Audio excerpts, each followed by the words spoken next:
ಗುರುಗಳಿಗೆ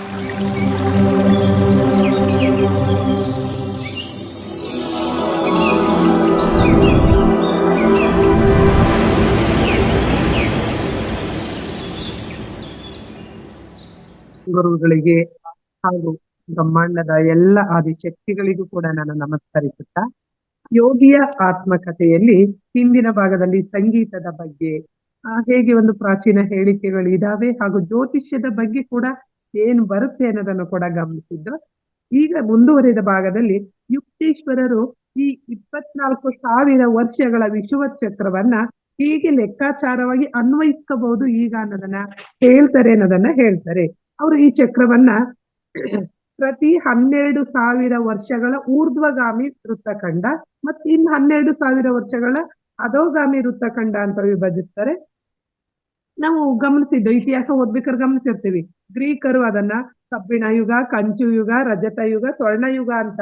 ಅದಕ್ಕೆ ಸಂವೇದಿಯಾಗಿ ನಮ್ಮ ಭಾರತೀಯ ಪ್ರಾಚೀನ ಕಾಲದಲ್ಲಿ ಕಲಿಯುಗ, ದ್ವಾಪರ ಯುಗ, ತ್ರೇತಾಯುಗ ಮತ್ತು ಸತ್ಯಯುಗ ಅಂತ ಈ 4 ಯುಗಗಳು ಬರುತ್ತೆ. ಈ ಊರ್ಧ್ವಗಾಮಿ ವೃತ್ತಖಂಡದ ಕಲಿಯುಗ ಅಥವಾ ಕಬ್ಬಿಣ ಯುಗ ಕ್ರಿಸ್ತ ಶಕ 500ರ ಸುಮಾರಲ್ಲಿ ಪ್ರಾರಂಭ ಆಯಿತು ಅಂತ ಯುಕ್ತೇಶ್ವರರು ಇಲ್ಲಿ ಹೇಳ್ತಾರೆ. ಅನೇಕ ಲೆಕ್ಕಾಚಾರಗಳಿಂದ ಅದನ್ನ ತೀರ್ಮಾನ ಮಾಡ್ತಾರೆ. ಇದು 12,000 ವರ್ಷಗಳ ಅವಧಿ ಉಳ್ಳಂತ ಕಬ್ಬಿಣ ಯುಗ ಹೇಗಿರುತ್ತೆ ಅಂದ್ರೆ, ದೇಹ ಸೌಖ್ಯ ಪ್ರವೃತ್ತಿ ಪ್ರಧಾನವಾದ ಕಾಲ ಆಗಿರುತ್ತೆ. ಇದು ಕ್ರಿಸ್ತಶಕ 1700ರ ಸುಮಾರಿಗೆ ಕೊನೆಯಾಯಿತು ಅಂತ ಅವ್ರು ಹೇಳ್ತಾರೆ. ಆ ವರ್ಷವೇ 2,400 ವರ್ಷಗಳ ಅವಧಿಯ ದ್ವಾಪರ ಯುಗ ಪ್ರಾರಂಭ ಆಗುತ್ತೆ. ಅದು ವಿದ್ವತ್ ಮತ್ತು ಅಣುಶಕ್ತಿಗಳು ಅಭಿವೃದ್ಧಿಗೊಂಡಂತ ಕಾಲ. ಟೆಕ್ನಾಲಜಿ ಬಂತಲ್ಲ, ಈಗ ವಿಮಾನ, ದೂರವಾಣಿ, ಟೆಲಿಫೋನ್ ಇವೆಲ್ಲ ಬಂತಲ್ಲ, ಅಂತಹ ಕಾಲ, ಅಂತಹ ಸಾಧನಗಳ ಯುಗ ಇದು ಆಗಿರುತ್ತೆ.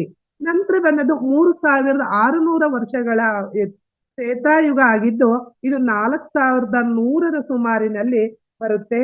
ಇದು ದೂರ ಮನಸ್ಪರ್ಶದ ಸಂಪರ್ಕ ಸಾಧನ ಮತ್ತು ಕಾಲವನ್ನ ಅತೀತಗೊಳಿಸ್ತಕ್ಕಂಥ ಸಾಧನಗಳಿಗೆ ಈ ಯುಗ ಪ್ರಧಾನ ಆಗುತ್ತೆ. ಈ ಊರ್ಧ್ವಗಾಮಿ ಯುಗದಲ್ಲಿ ಕೊನೆಯ ಯುಗವಾದಂತ ಸತ್ಯಯುಗದ 4,800 ವರ್ಷಗಳ ಅವಧಿಯಲ್ಲಿ ಮಾನವನ ಬುದ್ಧಿಶಕ್ತಿ ಅತ್ಯುನ್ನತ ಮಟ್ಟಕ್ಕೆ ಬೆಳೆಯುತ್ತೆ. ದೈವಿ ಯೋಜನೆಗೆ ಅನುಗುಣವಾಗಿ ಅವನು ಕೆಲಸ ಮಾಡ್ತಾನೆ ಅಂತೇಳಿ ಇಲ್ಲಿ ಯುಕ್ತೇಶ್ವರರು ದಿ ಹೋಲಿ ಸೈನ್ಸ್ ಅಂತ ಹೇಳಿ ಪುಸ್ತಕವನ್ನ ಬರೀತಾರೆ. ಅದರಲ್ಲಿ ಇದ್ರ ಬಗ್ಗೆ ತುಂಬಾ ವಿವರವಾಗಿ ಹೇಳ್ತಾ ಹೋಗ್ತಾರೆ. ಯುಕ್ತೇಶ್ವರರು ಸಾಹಿತ್ಯಕ್ಕೂ ಕೂಡ ಕೆಲವು ಕೊಡುಗೆಯನ್ನ ಕೊಟ್ಟಿರೋದನ್ನ ನಾವು ಗಮನಿಸ್ತೀವಿ. ಹಾಗೆ ಈ ಪ್ರಪಂಚದಲ್ಲಿ 4,800 ವರ್ಷಗಳ ಇಳಿಮುಖದ ಸ್ವರ್ಣಯುಗದ ಉಗಮದಿಂದ 12,000 ವರ್ಷಗಳ ಅಧೋಗಾಮಿ ವೃತ್ತಖಂಡ ಮೊದಲಾಗುತ್ತೆ. ಅಂದ್ರೆ ಮನುಷ್ಯ ಮತ್ತೆ ಕ್ರಮವಾಗಿ ಹೇಗೆ ಏರಿದ್ನೋ ಹಾಗೆ ಇಳಿತ ಅಜ್ಞಾನದಲ್ಲಿ ಮುಳುಗ್ತಾನೆ. ಅಂದ್ರೆ ಈ ಆವರ್ತನೆಯ ಮಾಯೆಯ ನಿರಂತರ ಪರಿವರ್ತನೆಗಳು ಒಂದು ದೃಗ್ಗೋಚರವಾಗಿ, ವೈರುಧ್ಯವಾಗಿ, ಸಾಪೇಕ್ಷಗಳು ಕಂಡು ಬರುತ್ತೆ ಅನ್ನೋದನ್ನ ಇಲ್ಲಿ ಹೇಳ್ತಾ ಹೋಗ್ತಾರೆ. ಹೀಗೆ ಗುರುಗಳು ಜ್ಯೋತಿಷದ ಬಗ್ಗೆ, ಧರ್ಮ ಗ್ರಂಥಗಳ ಬಗ್ಗೆ ಇದನ್ನೆಲ್ಲವನ್ನ ಹೀಗೆ ಈ ರೀತಿ ಅವರು ವಿಸ್ತರಿಸ್ತಾ ಹೋಗ್ತಾರೆ. ಇಲ್ಲಿ ನಾವು ಆಗಾಗ್ಲೇ ಕೇಳ್ತಾ ಇರ್ತೀವಿ, ಪ್ರಪಂಚ ಈ ಸಮಯಕ್ಕೆ ಪ್ರಳಯ ಆಗ್ಬೋದು, ಇಷ್ಟು ವರ್ಷ ಇದರ ಆಯಸ್ಸು ಅಂತ. ಆದ್ರೆ ಇಲ್ಲಿ ಅದನ್ನ ಹೇಳ್ತಾರೆ, ಈ ಭೂಮಿಯಂತಹ ಗ್ರಹ ಪ್ರಳಯ ಆಗ್ಬೇಕು ಅಂದ್ರೆ 2ರಲ್ಲಿ ಒಂದಾಗ್ಬೇಕಂತೆ ಕಾರಣ. ಈ ಭೂಮಿಯ ನಿವಾಸಿಗಳೆಲ್ಲರೂ ಒಂದು ಪೂರ್ಣ ಸಜ್ಜನರಾಗಬೇಕು, ಇಲ್ವೇ ಪೂರ್ಣ ದುರ್ಜನರಾಗ್ಬೇಕು. ಫುಲ್ ಎಲ್ರು ಕೆಟ್ಟವರಾಗ್ಬೇಕು, ಇಲ್ಲ ಫುಲ್ ಎಲ್ರು ಒಳ್ಳೆಯವರಾಗ್ಬೇಕು. ಹಾಗಾದ ದಿವಸ ಈ ಭೂಮಿ ಪ್ರಳಯ ಆಗುತ್ತಂತೆ. ಅದಾಗ್ಲಿಕ್ಕೆ ನಿಮಗೂ ಗೊತ್ತಿದ್ದಂಗೆ ಸಾಧ್ಯ ಇಲ್ಲ, ಎಲ್ರೂ ಒಳ್ಳೆಯವರಾಗ್ಲಿಕ್ಕೂ ಸಾಧ್ಯ ಇಲ್ಲ. ಹಾಗಂತ ಎಲ್ರು ಕೂಡ ಕೆಟ್ಟವರಾಗ್ಲಿಕ್ಕೂ ಕೂಡ ಸಾಧ್ಯ ಇಲ್ಲ. ಇವತ್ತಿನ ಕಾಲದಲ್ಲೂ ಕೂಡ ಕೆಟ್ಟವರನ್ನು ಕಾಣ್ತಿದೀವಿ, ಒಳ್ಳೆಯವರನ್ನು ಕೂಡ ಇದ್ದಾರೆ, ಹೇಳ್ತಾ ಇರ್ತಾರೆ. ಅವರೆಲ್ಲ ಅಂತವ್ರು ಇರೋಕೆ ಮಳೆ ಬೆಳೆ ಆಗ್ತಾ ಇರೋದು, ಹೀಗಾಗ್ತಾ ಇರೋದು ಅಂತ. ಹಾಗೆ ಆ ಪ್ರಳಯ ಆಗ್ಬೇಕು ಅಂದ್ರೆ ಹೀಗಾಗ್ಬೇಕು ಅಂತ ಅನ್ನೋದನ್ನ ಇವರು ಉದಾಹರಣೆಯಾಗಿ ಹೇಳ್ತಾ ಹೋಗ್ತಾರೆ. ಹೀಗೆ ಅವರು ವಿವರಣೆಯನ್ನ ಕೊಟ್ಟು ಆ ವಿವರಣೆಯ ಪ್ರಕಾರ ಇದು ಹೀಗೆ ನಡೆಯುತ್ತೆ ಅನ್ನೋದನ್ನ ಅಂತ ಕಾಲದಲ್ಲೇ ಅವರು ಹೇಳ್ತಾ ಹೋಗ್ತಾರೆ. ಅಂತರ ಇಲ್ಲಿ ಆದಮ್ ಮತ್ತು ಈವರ ಕಥೆಯನ್ನ ಅವ್ರು ಹೇಳ್ತಾ ಹೋಗ್ತಾರೆ. ಆದಮ್ ಮತ್ತು ಈವರ್ ಅಂದ್ರೆ ಬೈಬಲ್ ನಲ್ಲಿ ಬರ್ತಕ್ಕಂತಹ ಪ್ರಾಚೀನ ಆದಿ ಮಾತಾ ಪಿತೃಗಳು ಅಂತ. ಅವರ ಮೂಲಕನೇ ದೇವರು ಅವರನ್ನ ಇಬ್ಬರನ್ನು ಸೃಷ್ಟಿ ಮಾಡಿ ಆ ಮೂಲಕ ಮನುಷ್ಯ ಜನಾಂಗ ಮುಂದೆ ಹೋಗ್ತು ಅನ್ನೋದು ಇಲ್ಲಿಯ ಒಂದು ನಂಬಿಕೆ. ಆ ನಂಬಿಕೆ ಪ್ರಕಾರ ಇಲ್ಲಿ ಆಡಮ್ ಮತ್ತು ಈವ್ ಹೇಗೆ ಅಲ್ಲಿ ಒಂದು ತೋಟ, ಸುಂದರವಾದ ಈಡನ್ ಗಾರ್ಡನ್ ತೋಟ ಇರುತ್ತೆ. ಅಲ್ಲಿ ತುಂಬಾ ಸಂತೋಷವಾಗಿ ಅವರು ಇರ್ತಾರೆ. ಅಲ್ಲಿ ಅವರ ಇದ್ದು ನೀವೆಲ್ಲವನ್ನೂ ತಿನ್ಬಹುದು ಅಂತ ಹೇಳಿ ಒಂದು ಮಾತ್ರ ಮರವನ್ನ ತೋರಿಸಿ ಆ ಆ ಹಣ್ಣನ್ನ ನೀವು ತಿನ್ಬಾರ್ದು ಅಂತ ಹೇಳಿ. ಆದ್ರೆ ಅವ್ರನ್ನ ಒಂದು ಸರ್ಪ ಏನ್ ಮಾಡುತ್ತೆ, ಆ ಹಣ್ಣನ್ನ ತಿನ್ನಿ ತಿನ್ನಿ ಅಂತ, ಏನಾಗಲ್ಲ ಅಂತ ಹೇಳಿ ಈ ಹೆಂಡತಿಗೆ ಹೇಳಿ ಹೇಳಿ ತಿನ್ನಂಗೆ, ನೀನ್ ತಿಂದ್ರೆ ನಿನ್ಗೆ ದೇವ್ರ ಸಾಕ್ಷಾತ್ಕಾರ ಆಗುತ್ತೆ, ಒಳ್ಳೇದಾಗುತ್ತೆ, ತಿನ್ನು ಅಂತ ಹೇಳಿ ಅದನ್ನ ತಿನ್ನೋ ಹಾಗೆ ಮಾಡ್ತಾರೆ. ಆ ಮಾಡಿದ್ರಿಂದ ಅವಳು ತಿಂದು, ನಾನ್ ತಿಂದಿದ್ದೀನಿ ನನ್ಗೇನಾಗಿಲ್ಲ, ನೀನು ತಿನ್ನು ಒಳ್ಳೇದಾಗುತ್ತೆ ಅಂತ ಹೇಳಿ ಗಂಡನಿಗೂ ತಿನ್ನುವ ಹಾಗೆ ಮಾಡ್ತಾಳೆ. ಆ ನಂತರ ಅಲ್ಲಿಯವರೆಗೆ ಅವರಿಗೆ ನಾವ್ಯಾರು ಏನು ಎಂಬ ಪರಿಜ್ಞಾನ ಇರಲ್ಲ. ಇನ್ನು ಪಕ್ವತೆಯ ಕಾಲದವರೆಗೆ ಅವ್ರು ಆರಾಮಾಗಿರ್ತಾರೆ. ಅದು ತಿಂದ ತಕ್ಷಣ ಅವ್ರಿಗೆ ನಾವು ಬೆತ್ತಲಾಗಿದೀವಿ ಅನ್ನೋ ಅನುಭವ ಬರುತ್ತೆ. ತಕ್ಷಣ ಇಬ್ರು ಹೋಗಿ ಆ ಅಂಗಾಂಗಗಳನ್ನ ಮುಚ್ಕೊಳ್ಳಿಕ್ಕೆ ಪ್ರಯತ್ನವನ್ನ ಪಡ್ತಾರೆ ಅಂತ ಹೇಳಿ ಈ ಬೈಬಲ್ ನಲ್ಲಿ ಈ ಕತೆ ಪ್ರಮುಖವಾದದ್ದಾಗಿರುತ್ತೆ. ಇದನ್ನ ಇವ್ರ ಪ್ರಕಾರ ಹೇಗೆ ಅಂದ್ರೆ ಬೈಬಲ್ ನ ಕೆಲವು ಸಂಗತಿಗಳನ್ನ ಇಲ್ಲಿ ತುಂಬಾ ಹೇಳ್ತಾ ಹೋಗ್ತಾರೆ. ಹಾಗೆ ಅದ್ ತಿಂದ ನಂತರ ಅವ್ರಿಗೆ ಪ್ರಜ್ಞೆ ಅರಿವಾಗುತ್ತೆ. ಅವ್ರ ಮಾತಿಗೆ ಅವ್ರು ತಪ್ಪಿಸ್ಕೊಂಡಿದ್ರಿಂದ ಆ ತೋಟದಿಂದ ಇವ್ರನ್ನ ಹೊರಗ್ ಕೂಡ ಹಾಕ್ತಾರೆ. ಈ ಕಥೆಯ ನೀತಿ ಏನು ಅಂದ್ರೆ ಆಯ್ಕೆಗಳನ್ನ ಮಾಡುವಂತಹ ಮತ್ತು ಪರಿಣಾಮವನ್ನು ಎದುರಿಸ್ತಕ್ಕಂತ ಮಹತ್ವವನ್ನ ತೋರಿಸುತ್ತೆ. ಈ ನಿಷೇಧಿತ ಹಣ್ಣಿನಿಂದ ಹೊರ ಬಂದವರು ಹೋರಾಟ ಜೀವನಕ್ಕೆ ಬರಹಾಗಾಯ್ತು. ಇಲ್ಲಾಂದ್ರೆ ತೋಟದಲ್ಲಿ ಆರಾಮಾಗಿ ಅವ್ರು ಬದುಕ್ಬೋದಿತ್ತು. ಹಾಗೇನೆ ನಾವುಗಳು ಕೂಡ ಏನ್ ಬೇಡವೋ ಅದ್ ಮಾಡ್ಬೇಡಿ ಎಂದಿದ್ದೇನೆ ಹೆಚ್ಚು ಮಾಡ್ತಕ್ಕಂಥದ್ದು ದುರಭ್ಯಾಸಗಳಿರ್ಬೋದು, ದುಶ್ಚಟಗಳು ಇವತ್ತಿನ ಪ್ರಪಂಚದಲ್ಲೂ ನಾವು ಅದನ್ನ ನೋಡ್ತಾ ಇದ್ದೀವಿ. ಹಾಗೆ ದೇವರು ಮತ್ತು ಕಿರಿಯರಿಗೆ ನಾವು ಅವಿಧೇಯರಾಗಬಾರ್ದು. ಅವರು ಹಿರಿಯರು ಮತ್ತು ದೇವರು ಇದನ್ನ ಮಾಡಬೇಡಿ ಅಂತ ಹೇಳಿರೋದ್ರಲ್ಲಿ ಏನೋ ಒಂದು ಕಾರಣ ಇರುತ್ತೆ. ನಾವು ಅದೇನ್ ನೋಡೋಣ ಮೂಢನಂಬಿಕೆ ಅಂತ ಹೋದ್ರೆ ಅದ್ರ ಪರಿಣಾಮವನ್ನು ನಾವು ಎದುರಿಸೋದನ್ನ ಆದಿ ಕಾಲದಲ್ಲೇ ಇದನ್ನ ತೋರ್ಸಿದ್ದಾರೆ. ಹಾಗೇನೆ ಇವ್ಗೆ ಒಂದು ಕುತೂಹಲ ಇತ್ತು. ಇದು ಹೇಗೆ ಗೊತ್ತಾ, ಇವತ್ ನಮ್ಮನೆ ಏನೋ ಒಂದು ಗಿಫ್ಟ್ ಬಾಕ್ಸ್ ಬಂದಿರುತ್ತೆ, ಇದನ್ನ ಇಲ್ಲಿವರೆಗೆ ಓಪನ್ ಮಾಡ್ಬೇಡಿ, ಇಲ್ಲಿ ಒಂದು ಅದ್ಭುತವಾದ ವಸ್ತು ಇದೆ ಅಂತ ಹೇಳಿ ನಮಗೆ ಕೊಟ್ರೆ ಅದನ್ನ ಹೇಗೆ ನಾವು ಅಂದ್ರೆ ಈಗ ಇಡ್ಕೊಂಡು ನಿಧಾನವಾಗಿ ಒಂಚೂರು ತೆಗೆದು ನೋಡಕ್ಕಾರ ಅಂದ್ರೆ ಅಷ್ಟು ಕ್ಯೂರಿಯಾಸಿಟಿನ ತಡ್ಕೊಳ್ಳೋ ಶಕ್ತಿ ನಮ್ಗಿರಲ್ಲ. ಹಾಗೆ ಈವ್ಗೆ ಇದ್ದಂತಹ ಕುತೂಹಲ ಶಕ್ತಿ ಮತ್ತು ಹಾವಿನ ಕುತಂತ್ರ, ಹೀಗಾದ್ರೂ ಅಡ್ಡದಾರಿಗೆ ಎಳಿಲಿಕ್ಕೆ. ಈಗ ವಿಶ್ವಾಮಿತ್ರನನ್ನ ನೋಡಿದ್ರಿ ನೀವು, ಅವನು ಎಂತಹ ಶ್ರೇಷ್ಠ ದೊಡ್ಡ ತಪಸ್ವಿ ಅಂದ್ರೆ ಅವನ ಶಕ್ತಿಯನ್ನ ದೇವರುಗಳು ಕೂಡ ಕಡಿಮೆ ಮಾಡ್ಲಿಕ್ಕಾಗಲ್ಲ, ತಡ್ಕೊಳ್ಲಿಕ್ಕಾಗಲ್ಲ ಅಂತ ಹೇಳಿ ಮೇನಕೆಯನ್ನ ಕಳಿಸಿ ಅವನ ತಪೋಭಂಗವನ್ನ ಮಾಡ್ತಾರೆ. ಹಾಗೆ ಈ ಸರ್ಪದ ಮೂಲಕ ಇದು ಆಯ್ತು. ಅಂದ್ರೆ ಸರಿಯಾದ ಮಾರ್ಗದಿಂದ ದೂರ ಸರಿಯೋದು ಮತ್ತು ಕೆಟ್ಟ ವಿಷಯಗಳಲ್ಲಿ ಬೀಳದು ಎಷ್ಟು ಸುಲಭ ಎಂಬುದನ್ನ ಇದು ಎತ್ತಿ ತೋರಿಸುತ್ತೆ. ಹಾಗೆ ಆಯ್ಕೆಯ ಪರಿಣಾಮ ಮತ್ತು ವಿಧೇಯತೆಯ ಮೌಲ್ಯದ ಬಗ್ಗೆ ಪ್ರಮುಖ ಜೀವನ ಪಾಠವನ್ನ ಕಲಿಸುತ್ತದೆ. ಅಂದಿಗೂ ಇಂದಿಗೂ ಎಂದೆಂದಿಗೂ ಇದು ಪಾಠನೇ ಆಗಿದೆ.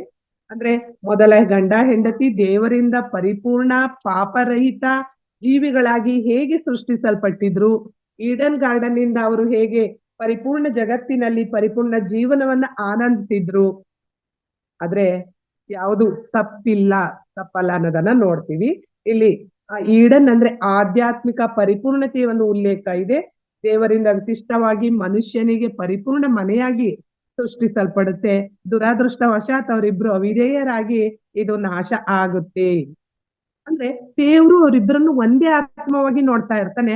ಆ ನಂತರ ಹಣ್ಣನ್ನ ತಿಂದ ನಂತರ ಅವರಿಗೆ ನಾನು ಗಂಡು ನೀನು ಹೆಣ್ಣು, ಆ ನಂತರ ಕಾಮ ಇವೆಲ್ಲ ಮುಂದುವರೆದು ಅದು ಆಗುವ ಕಾಲಕ್ಕೆ ಎಲ್ಲವೂ ಆದರೆ ಒಳ್ಳೆಯದು, ಇಲ್ಲ ಅಂದ್ರೆ ಅದು ವಯಸ್ಸಿಗಿಂತ ಒಳಗಾದ್ರೆ ಪರಿಣಾಮ ಏನು ಅನ್ನೋದನ್ನ ಇದು ಹೇಳ್ತಾ ಹೋಗುತ್ತೆ. ಹೀಗೆ ಈ ದೇವರು ನಿಜವಾಗೂ ಹೇಳಿದಾನ ಅನ್ನೋ ಪ್ರಶ್ನೆಯನ್ನ ಕೇಳೋದಾಗಿರ್ಬೋದು.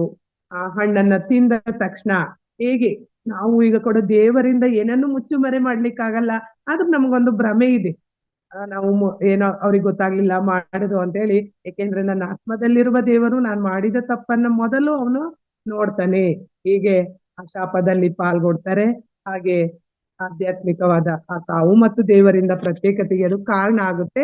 ಈ ಮತ್ತು ಆಡಮ್ ಮತ್ತು ಇವರ ಕಥೆಯನ್ನ ಈ ರೀತಿ ಇಲ್ಲೂ ಕೂಡ ಯುಕ್ತೇಶ್ವರರು ಅದನ್ನ ಸ್ಮರಿಸ್ತಾ ಹೋಗ್ತಾರೆ. ಇಲ್ಲಿ ಸರ್ಪ, ನಿಮ್ಗೆ ಕನಸಿನಲ್ಲಿ ಏನಾದ್ರೂ ತುಂಬಾ ಸರ್ಪದ ಹಾವಿನ ಕನಸು ಬೀಳ್ತಾ ಇದ್ರೆ ಇವತ್ತು ಕೂಡ ನಿಜವಾಗಿ ಸೈಕಾಲಜಿಸ್ಟ್ ಹೇಳ್ತಾರೆ ಅದಕ್ಕೆ ನಿಮ್ಮ ಲೈಂಗಿಕ ಪ್ರಚೋದನೆಗಳು ಅದಕ್ಕೆ ಕಾರಣ. ನಮ್ಮ ಮನಸ್ಸಿನಲ್ಲಿ ನಿಗೂಢವಾಗಿ ಎಲ್ಲೋ ಅದು ಇರುತ್ತೆ. ಆ ಲೈಂಗಿಕ ವಿಚಾರನೋ ಏನೋ ಹೀಗೆ ಆ ಕನಸಿನಲ್ಲಿ ಹಾವು ಬಂದ್ರೆ ಸೈಕಾಲಜಿಸ್ಟ್ ಇವತ್ ಕೂಡ ಅದನ್ನ ಹೇಳ್ತಾರೆ. ಹಾಗೇನೆ ಇಲ್ಲೂ ಕೂಡ ಅದನ್ನ ಲೈಂಗಿಕ ನರಗಳನ್ನ ಪ್ರಚೋದನೆಗೊಳಿಸ್ತಕ್ಕಂಥ ಸುರುಳಿಗೊಂಡ ಕಶೇರುವಿನ ಶಕ್ತಿಯನ್ನ ಸೂಚಿಸುತ್ತೆ ಅಂತ ಈ ಯೋಗ ಯೋಗೇಶ್ವರರು ಅದನ್ನ ಹೇಳ್ತಾರೆ. ಹೇಗೆ ಈ ಈ ಬದುಕಲ್ಲಿ ಪ್ರಾರಂಭದ ಜೀವನ ಏನಾಗ್ಬೇಕು ಅಂತ ಆಗಿರುತ್ತೆ, ಆದ್ರೆ ಮನುಷ್ಯ ಹೇಗೆ ಸಣ್ಣ ಒಂದು ಕುತೂಹಲಕ್ಕೋ ಇಲ್ಲ ಒಂದು ದುಡುಕಿನ ಇದರಿಂದ ನಾವ್ ಹೇಗೆ ಆಗ್ತೇ ಅನ್ನೋದನ್ನ ಇಲ್ಲಿ ಹೇಳ್ತಾ ಹೋಗ್ತಾರೆ. ಹಾಗೇನೆ ಆ ಪ್ರಥಮ ಬಾರಿಗೆ ಸೃಜಿಸಲ್ಪಟ್ಟಂತಹ ಜೋಡಿಯ ಅಂತಸ್ತ್ರದಲ್ಲಿದ್ದಂತ ದೇವರು ಆ ಲೈಂಗಿಕ ಸಂವೇದನೆಗಳನ್ನ ಹೊರತುಪಡಿಸಿ ಹೇಗೆ ಎಲ್ಲ ಮಾನವೀಯ ಐಂದ್ರಿಯ ಸಂವೇದನೆಗಳನ್ನ ಆಸ್ವಾದಿಸಿ ಅನುಭವಿಸಬಹುದು ಅಂತ ಅವ್ರಿಗೆ ಬುದ್ಧಿವಾದವನ್ನ ಕೇಳಿದ್ರು.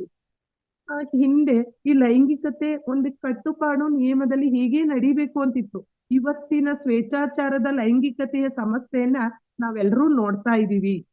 ಹೇಗೆ ಇನ್ನೂ ವಯಸ್ಸಿಗೆ ಬಾರದಂತಹ ಹದಿಹರೆಯದೆ ಮಕ್ಕಳೇ ಇಲ್ಲಿ ಈ ನಿಟ್ಟಿನಲ್ಲಿ ಹೋಗ್ತಾ ಇರೋದಕ್ಕೆ ನಮ್ಮ ಆದಿ ದಂಪತಿಗಳು ಕೂಡ ಅದಕ್ಕೆ ಒಂದು ಮುನ್ನ ಹೆಜ್ಜೆಯನ್ನ ಇಟ್ರು ಅನ್ನೋದನ್ನ ನಾವು ನೋಡ್ತಾ ಹೋಗ್ತೀವಿ.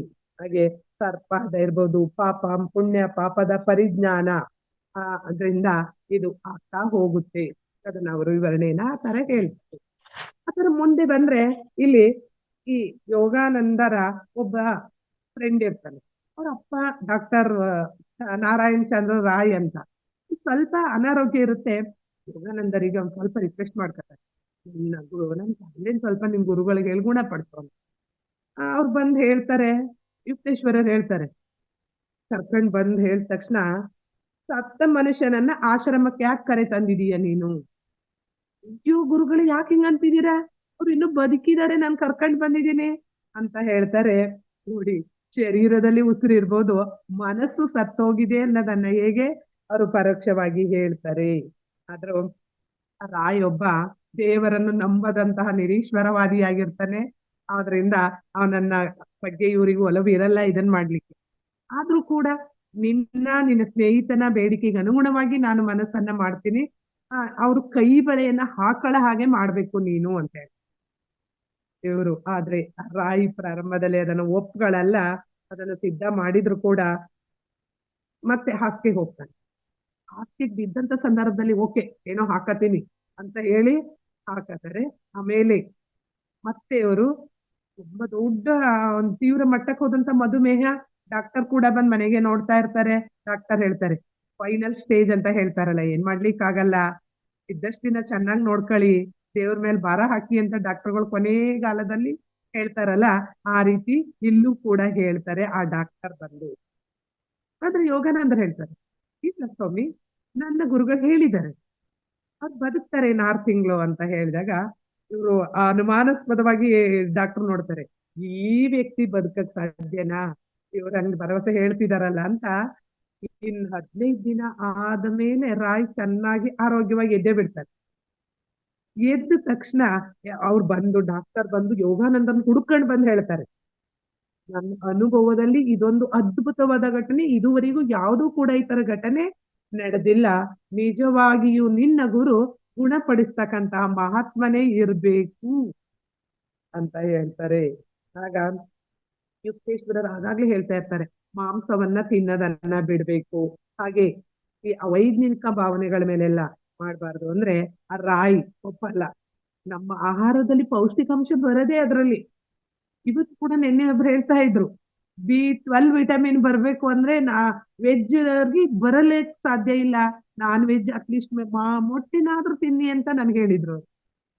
ಹಾಗೆ ಅಂದ್ರೆ ಇವತ್ತಿಗೂ ಭ್ರಮೆ ಇದೆ, ಪ್ರೋಟೀನ್ ಬರಲ್ಲ, ಇಂತಿಂತ ಅಂಶಗಳು ಬರಲ್ಲ ಅಂತ. ಹಾಗೆ ಆ ಡಾಕ್ಟರ್ ಕೂಡ ಅದನ್ನ ಒಪ್ಪಲ್ಲ, ತಿಂದು ಕೊನೆಗೆ ಒಂದು ದಿನ ಅವರು ಸತ್ತು ಹೋಗ್ತಾರೆ. ಅಂದ್ರೆ ನಿನಗಾಗಿ ನಾನು 6 ತಿಂಗಳು ಅವರನ್ನ ಬದುಕ ಹಾಗೆ ಮಾಡಿದೆ ಅಂತ ಯುಕ್ತೇಶ್ವರರು ಅವ್ರಿಗೆ ಹೇಳ್ತಾ ಹೋಗ್ತಾರೆ. ಇದೊಂದು ಘಟನೆ. ಆ ನಂತರ ಬಂದ್ರೆ ಇವರ ಸ್ನೇಹಿತ ಶಶಿ ಅಂತ ಒಬ್ಬ ಇರ್ತಾನೆ. ಇಲ್ಲಿ ಆಶ್ರಮದಲ್ಲೇ ಬಂದು ಯುಕ್ತೇಶ್ವರರ ಜೊತೆ ಇರು. ಯುಕ್ತೇಶ್ವರರಿಗೆ ಎಂತ ಅದ್ಭುತ ಶಕ್ತಿ ಇತ್ತು ಅಂದ್ರೆ, ಒಬ್ಬ ಮನುಷ್ಯನನ್ನ ಹೀಗೆ ನೋಡಿದ ತಕ್ಷಣ ಅವನ ನಡತೆ ಏನು, ಅವನ ಆಚಾರ ವಿಚಾರ ಸಂಸ್ಕೃತಿ ಹೇಗಿದೆ ಅನ್ನೋದು ಕೂಡ ಅವ್ರಿಗೆ ಗೊತ್ತಾಗ್ತಾ ಇತ್ತು. ಅದರಿಂದ ಯೋಗಾನಂದರನ್ನ ಕರೆದವ್ರು ಹೇಳ್ತಾರೆ, ನಾನು ಹೇಳಲಿಲ್ಲ ಅಂತ ಹೇಳ್ಬೇಡ, ನಿನ್ನ ಸ್ನೇಹಿತನ ನಡತೆ ಅಷ್ಟು ಸರಿ ಇಲ್ಲ, ಆಚಾರ ವಿಚಾರಗಳು ಸರಿ ಇಲ್ಲ, ಮುಂದೆ ಅದೇ ಅವನಿಗೆ ತೊಂದರೆ ಆಗಬಹುದು, ದುಶ್ಚಟಗಳಿಗೆ ಅವನು ಒಳಗಾಗಿದ್ದಾನೆ ಅನ್ನೋದನ್ನ ಹೇಳ್ತಾರೆ. ಆದ್ರೆ ಶಶಿದು ಒಂದು ಇಲ್ಲಿ ವಿರುದ್ಧ, ನಡತೆ ಆಚಾರ ವಿಚಾರ ಸ್ವಲ್ಪ ಸರಿ ಇಲ್ಲ, ಆದ್ರೆ ತುಂಬಾ ಗುರುವಿನ ಬಗ್ಗೆ ವಿಧೇಯ ಭಕ್ತಿ ನಂಬಿಕೆ. ನೀವಿದ್ದೀರಲ್ಲ ಗುರುಗಳೇ, ಸರಿ ಮಾಡ್ತೀರಾ, ನನಗೆ ಪ್ರಪಂಚದಲ್ಲಿ ಬೇರೆ ಎಲ್ಲದಕ್ಕಿಂತ ನಿಮ್ಮ ಮೇಲೆ ನಂಬಿಕೆ ಇದೆ ಅಂತ ಅವನು ಶಶಿ ಪದೇ ಪದೇ ಹೇಳ್ತಾ ಇರ್ತಾನೆ. ಆಗ ಅವ್ರು ಹೇಳ್ತಾರೆ, ನೀನು ಕೊನೆ ಪಕ್ಷ 2 ಕ್ಯಾರೆಟಿನ ಇಂದ್ರ ನೀಲ ರತ್ನವನ್ನು ನೀನು ಧರಿಸ್ಬೇಕು. ಅವತ್ತು ಶಶಿ ಇದ್ದಂತಹ ಸ್ಥಿತಿಯಲ್ಲಿ ಅದನ್ನ ದುಡ್ಡು ಕೊಟ್ಟು ಅವನು ತಗೊಳ್ಳಿಕ್ಕೆ ಕಷ್ಟ ಇರುತ್ತೆ. ನನ್ನ ಕೈಲಿ ಸಾಧ್ಯ ಇಲ್ಲ ಗುರುಗಳೇ, ನೀವೇ ನನ್ನನ್ನ ಕಾಪಾಡಿ ಅಂತ ಹೇಳ್ತಾರೆ. ಇನ್ನೊಂದು ವರ್ಷ ಬಿಟ್ರೆ ನಿನ್ಗೆ ಅವನ್ನ ತಗೊಳ್ತಕ್ಕಂಥ ಶಕ್ತಿ ಬರುತ್ತೆ, ಆದ್ರೆ ಆಗ ಉಪಯೋಗ ಇಲ್ಲ. ಅಂದ್ರೆ ಯಾವ ವಸ್ತು ಯಾವಾಗ ಬೇಕೋ ಅವಾಗ ಮಾತ್ರ ಅದು ಉಪಯೋಗ ಆಗ್ಲಿಕ್ಕೆ ಸಾಧ್ಯ ಅನ್ನೋದನ್ನ ಅವ್ರು ಹೇಳ್ತಾರೆ. ಹಾಗೇನೆ ಗುರುಗಳೇ, ನನಗೆ ಆ ಯಾವ ವಸ್ತುಗಳಲ್ಲೂ ನಂಬಿಕೆ ಇಲ್ಲ, ನನಗೆ ನಂಬಿಕೆ ಇರೋದು ನಿಮ್ಮ ಮೇಲೆ, ನಿಮ್ಮ ಶಕ್ತಿಯ ಮೇಲೆ ನಂಗೆ ನಂಬಿಕೆ ಇದೆ, ನೀವು ಅದನ್ನ ಮಾಡ್ತೀರ ಅನ್ನೋ ನಂಬಿಕೆ ಇದೆ ಅಂತ ಅವನು ಪದೇ ಪದೇ ವಾದಿಸ್ತಾ ಇರ್ತಾನೆ ಶಶಿ. ಆರ ಹತ್ರ 1 ವರ್ಷ ಕಳೀತೆ.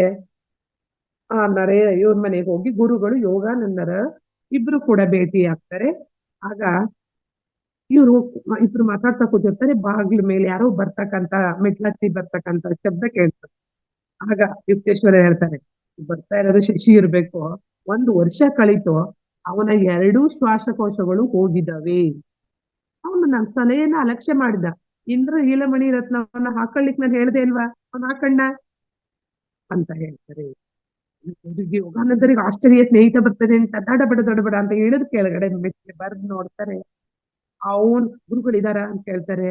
ನಿನ್ನ ನೋಡ್ಲಿಕ್ಕೆ ಅವ್ರಿಗೆ ಇಷ್ಟ ಇಲ್ಲ ಅನ್ನೋದನ್ನ ಅವ್ರು ಹೇಳಿದ್ರು ಕೂಡ ಯೋಗಾನಂದರನ್ನ ಪಕ್ಕಕ್ಕೆ ತಳ್ಳಿಬಿಟ್ಟು ಇವ್ರ ಮುಂದೆ ಶಶಿನೇ ಮುಂದೆ ಬಂದು, ಗುರುಗಳೇ ತಗೊಳ್ಳಿ, ನಾನು ನೀಲಮಣಿ ರತ್ನವನ್ನ ತಂದಿದ್ದೀನಿ, 1 ವರ್ಷ ಕಳೆದೋಗಿದೆ ಅಂತ ಹೇಳಿ ಹೇಳ್ತಾರೆ.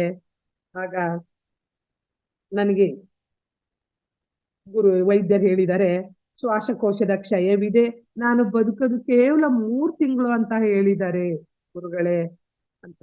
ನಿಮ್ಮ ಸಹಾಯವನ್ನ ನಾನು ಬೇಡ್ತೀನಿ, ನೀವು ನನ್ನನ್ನ ಗುಣಪಡಿಸ್ತೀರಿ ಅನ್ನೋ ನನ್ನ ನಂಬಿಕೆ ಇದೆ. ಡಾಕ್ಟರ್ ಏನೇ ಹೇಳ್ಬಹುದು, ಆದ್ರೆ ನಿಮ್ಮಿಂದ ಸಾಧ್ಯ ಅನ್ನೋದನ್ನ ಹೇಳ್ತಾರೆ. ಹಾಗೆ ಹೇಳ್ತಾರೆ, ಸ್ವಲ್ಪ ವ್ಯಥೆಗೊಳ್ಳಲು ಈಗಾಗ್ಲೇ ಸಮಯ ಆಯ್ತಲ್ವಾ, ನಾನು ಹೇಳಿದಾಗ್ಲೇ ನೀನ್ ಆ ರತ್ನಗಳನ್ನ ಧರಿಸಿದ್ರೆ ಹೇಗಿರ್ತಿತ್ತು ಅನ್ನೋದನ್ನ ಹೇಳ್ತಾರೆ. ಆಗ 1 ಗಂಟೆ ಕಾಲ ದೀರ್ಘದಂಡ ನಮಸ್ಕಾರ ಹಾಕಿದವನು ಹೇಳದೇ ಇಲ್ಲ, ಹಾಗೆ ಮಲಗಿರ್ತಾನೆ. ಗುರುಗಳೇ, ನೀವ್ ಏನಾದ್ರೂ ಮಾಡಿ, ಇದು ನನ್ನ ಜೀವನ, ನನ್ನ ಶರೀರ ಎಲ್ಲ ನಿಮಗ್ ಸೇರಿದ್ದು ಅಂತ ಹೇಳಿ. ಆಗ ಯಾಕೆ ಶಶಿ ಹೀಗ್ ಮಾಡ್ತಾ ಇದೀಯ, ಮೇಲೆ ಹೇಳು, ನೀನು ಹೋಗಿ ಮೊದ್ಲು ನೀಲಮಣಿಗಳು ಅಂದ್ರೆ ಅವತ್ತಿನ ಹಣಕಾಸಿನ ಪರಿಸ್ಥಿತಿಗೆ ಅವತ್ ಕೂಡ ಕಾಸ್ಟ್ಲಿನೇ ಅವು. ನಾವು ಇವತ್ ತುಂಬಾ ದುಡ್ಡು ಜಾಸ್ತಿ ಆಗಿದೆ, ಅವತ್ ಹೀಗೆ 100 ರೂಪಾಯಿ ಸಿಕ್ತಿದ್ವಂತೆ ಅಂದ್ರೆ ಅವತ್ 100 ರೂಪಾಯಿ ಬೆಲೆ ಕೂಡ ಅಷ್ಟೇ ಇತ್ತು. ಹಾಗೆ ವಾಪಸ್ ಅದನ್ನ ಕೊಟ್ಟು ಬಿಡು, ಯಾಕೆಂದ್ರೆ ಈಗ ಉಪಯೋಗ ಇಲ್ಲ ಅದು ಅಂತ. ಈಗ ಅಟ್ಲೀಸ್ಟ್ ನೀನು ಜ್ಯೋತಿಷ್ಯದ ಬಳೆಯನ್ನ ಮಾಡಿಸಿ ಹಾಕ, ಕೆಲವು ವಾರಗಳಲ್ಲಿ ನೀನ್ ಗುಣ ಆಗ್ತೀಯ ಅಂತ ಹೇಳ್ತಾರೆ ಅವನು. ಆಮೇಲೆ ಗುರುಗಳೇ, ವೈದ್ಯರು ಕೊಟ್ಟಿದಾರಲ್ಲ ಔಷಧಿನ ಮುಂದುವರಿಸ್ಲಾ ಅಂತ ಕೇಳ್ತಾರೆ. ನಿನ್ನಿಷ್ಟ, ಅವುಗಳನ್ನ ಕೂಡಿ ಅಥವಾ ಬಿಡು, ಅದರಿಂದ ಏನು ಆಗಲ್ಲ. ಸೂರ್ಯ ಚಂದ್ರರು ಹೇಗೆ ತಮ್ಮ ಸ್ಥಾನವನ್ನ ಬದಲಾಯಿಸಲ್ವೋ ಹಾಗೆ ನೀನು ಕ್ಷಯ ರೋಗದಿಂದ ಈಗ ಸಾಯಲ್ಲ ಅಂತ ಹೇಳಿ, ಆಮೇಲೆ ನನ್ನ ಮನಸ್ಸನ್ನ ನಾನು ಬದಲಾಯಿಸೋಕ್ಕಿಂತ ಮುಂಚೆ ನನ್ನ ತಾಳ್ಮೆಗೂ ಒಂದು ಮಿತಿ ಇದೆ, ನಾನು ಬದಲಾಯಿಸೋಕ್ಕಿಂತ ಮುಂಚೆನೆ ನಿಮ್ಮನ್ನು ಹೊರಟೋಗು ಅಂತ ಹೇಳ್ತಾರೆ. ಅಲ್ಲಿ ಡಾಕ್ಟರ್ ಹೇಳಿರ್ತಾರೆ, ಶಶಿ ರಾತ್ರಿ ಪೂರ್ಣ ಇರಲ್ಲ, ಬದುಕ್ಲಿಕ್ಕೆ ಸಾಧ್ಯ ಇಲ್ಲ ಅಂತ. ಆದ್ರೆ ಇವರಿಗೆ ನಂಬಿಕೆ ಇರುತ್ತೆ, ಗುರುಗಳು ಏನೋ ಮಾಡ್ತಾರೆ ಅಂತ ಹೇಳಿ. ಈಗ ಆ ಮನೆಗೆ ಶಶಿ ಹೋಗಿರ್ತಾನೆ, ಯೋಗಾನಂದರು ಅಲ್ಲಿ ಹೋಗಿ ಭೇಟಿ ಕೊಡ್ತಾರೆ. ಹೋದ್ರೆ ಶಶಿ ಆರಾಮಾಗಿ ಎದ್ದು ಹಾಲು ಕುಡಿತಾ ಕೂತಿದ್ದಾರೆ. ಅಯ್ಯೋ, ಇವ್ರಿಗೆ ಆಶ್ಚರ್ಯ. ಆಗ ಶಶಿ ಹೇಳ್ತಾರೆ, ಓ ಮುಕುಂದ, ಎಂತ ಪವಾಡ ನಡೀತು ಗೊತ್ತಾ, 4 ಗಂಟೆಗಳ ಹಿಂದೆ ಈ ಕೋಣೆನಲ್ಲಿ ಗುರುಗಳಿದ್ದದನ್ನ ಕಂಡೆ. ಶಶಿ ಹೋದ ತಕ್ಷಣ ಯೋಗಾನಂದರಲ್ಲಿ ಇದ್ದಾಗ ಯುಕ್ತೇಶ್ವರರು ಒಂದು ಧ್ಯಾನಸ್ಥ ಸ್ಥಿತಿಯಲ್ಲಿ ಕೂತಿರ್ತಾರೆ. ಇವರು ನಾನು ಆ ವೇಳೆಗೆ ಶಶಿಯನ್ನ ಭೇಟಿ ಮಾಡೋಣ ಅಂತ ಬಂದಿರ್ತಾರೆ. ಆ ಬಂದಂತ ಸಮಯದಲ್ಲಿ ಶಶಿ ಗುಣಮುಖ ಆಗಿದ್ದಾನೆ. ಶಶಿ ಬಂದ ತಕ್ಷಣ ಕೊಡ್ತಕ್ಕಂತ ವರದಿ ಏನು ಅಂದ್ರೆ, ಈಗ 4 ಗಂಟೆಗಳ ಹಿಂದೆ ಗುರುಗಳು ನನ್ನ ರೂಮಿಗೆ ಬಂದಿದ್ರು. ಬಂದು ನನ್ನ ರೋಗ ಲಕ್ಷಣ ಎಲ್ಲ ಆ ಕ್ಷಣನೇ ಅದೃಶ್ಯ ಆದ, ನಾನು ಪರಿಪೂರ್ಣವಾಗಿ ಆರೋಗ್ಯವಾಗಿದ್ದೀನಿ. ಹಿಂದೆ ಕೂಡ ಆ ಪ್ರಣವಾನಂದರು, ಲಾಹಿರಿ ಮಹರ್ಷಿಯರು 2 ದೇಹದ ಸಂತ ಅನ್ನೋದ್ರಲ್ಲಿ ನೋಡಿದ್ದು. ಹಾಗೆ ಯುಕ್ತೇಶ್ವರರು ಕೂಡ ಅಲ್ಲೇ ಇದ್ರು ಕೂಡ ಇಲ್ಲಿ ಬಂದು ಆ ಕಾಯಿಲೆನ ಗುಣಪಡಿಸ್ತಕ್ಕಂತ ಶಕ್ತಿ ಇತ್ತು ಅನ್ನೋದನ್ನ ನಾವಿಲ್ಲಿ ಗಮನಿಸ್ತೀವಿ. ಹಾಗೆ ಈ ಶಶಿಯನ್ನ ಆರೋಗ್ಯ ಮಾಡಿದ್ದನ್ನ ನಾವಿಲ್ಲಿ ಕಾಣ್ತೀವಿ. ಹೀಗೆ ಇಲ್ಲಿ ಯೋಗಾನಂದರು ಓದ್ಲಿಕ್ಕೆ ಹೋಗ್ತಿದ್ದಾರೆ. ಯಾಕೆಂದ್ರೆ ಮುಂದೆ ಅವರು ಫಾರಿನ್ಗೆಲ್ಲ ಹೋಗಿ ಈ ಭಾರತೀಯ ಸಂಸ್ಕೃತಿಯನ್ನ, ಧರ್ಮವನ್ನ ಪ್ರಚಾರ ಮಾಡ್ಬೇಕು. ಅದಕ್ಕಾಗಿ ಅವರು ಯೋಗ ಯುಕ್ತೇಶ್ವರರ ಸಲಹೆ ಮತ್ತು ಅಪ್ಪನ ಆಸೆಯಂತೆ ಕಾಲೇಜಿಗೆ ಹೋಗ್ತಾ ಇದ್ದಾರೆ. ಈಗ್ಲೂ ಕೂಡ ಅವರು ಆಧ್ಯಾತ್ಮಿಕತೆಗೆ ಹಾಜರು, ತರಗತಿಗೆ ಗೈರು ಹಾಜರು. ಹೆಚ್ಚು ಹೋಗದನೆ ಎಷ್ಟು ಬೇಕೋ ಅಷ್ಟು ಜಸ್ಟ್ ಪಾಸ್ ಅಂತ ಹೇಳ್ತೀವಲ್ಲ, ಹಾಗೆ ಉತ್ತೀರ್ಣರಾಗ್ತಾ ಹೋಗ್ತಿದ್ದಾರೆ. ಮನೆಗೆ ಪಾಠದ ಗುರುಗಳು ಕೂಡ ಇರ್ತಾರೆ. ಆದ್ರೂ ಕೂಡ ಇವರು ಇಂಟರ್ಮೀಡಿಯೇಟ್, ಡಿಪ್ಲೊಮಾ ಕೂಡ ಇವನ್ನೆಲ್ಲ ಮಾಡ್ತಾ ಹೋಗ್ತಾರೆ. ಈ ಪದವಿ ಬರ್ತಾ ಹೋಗುತ್ತೆ.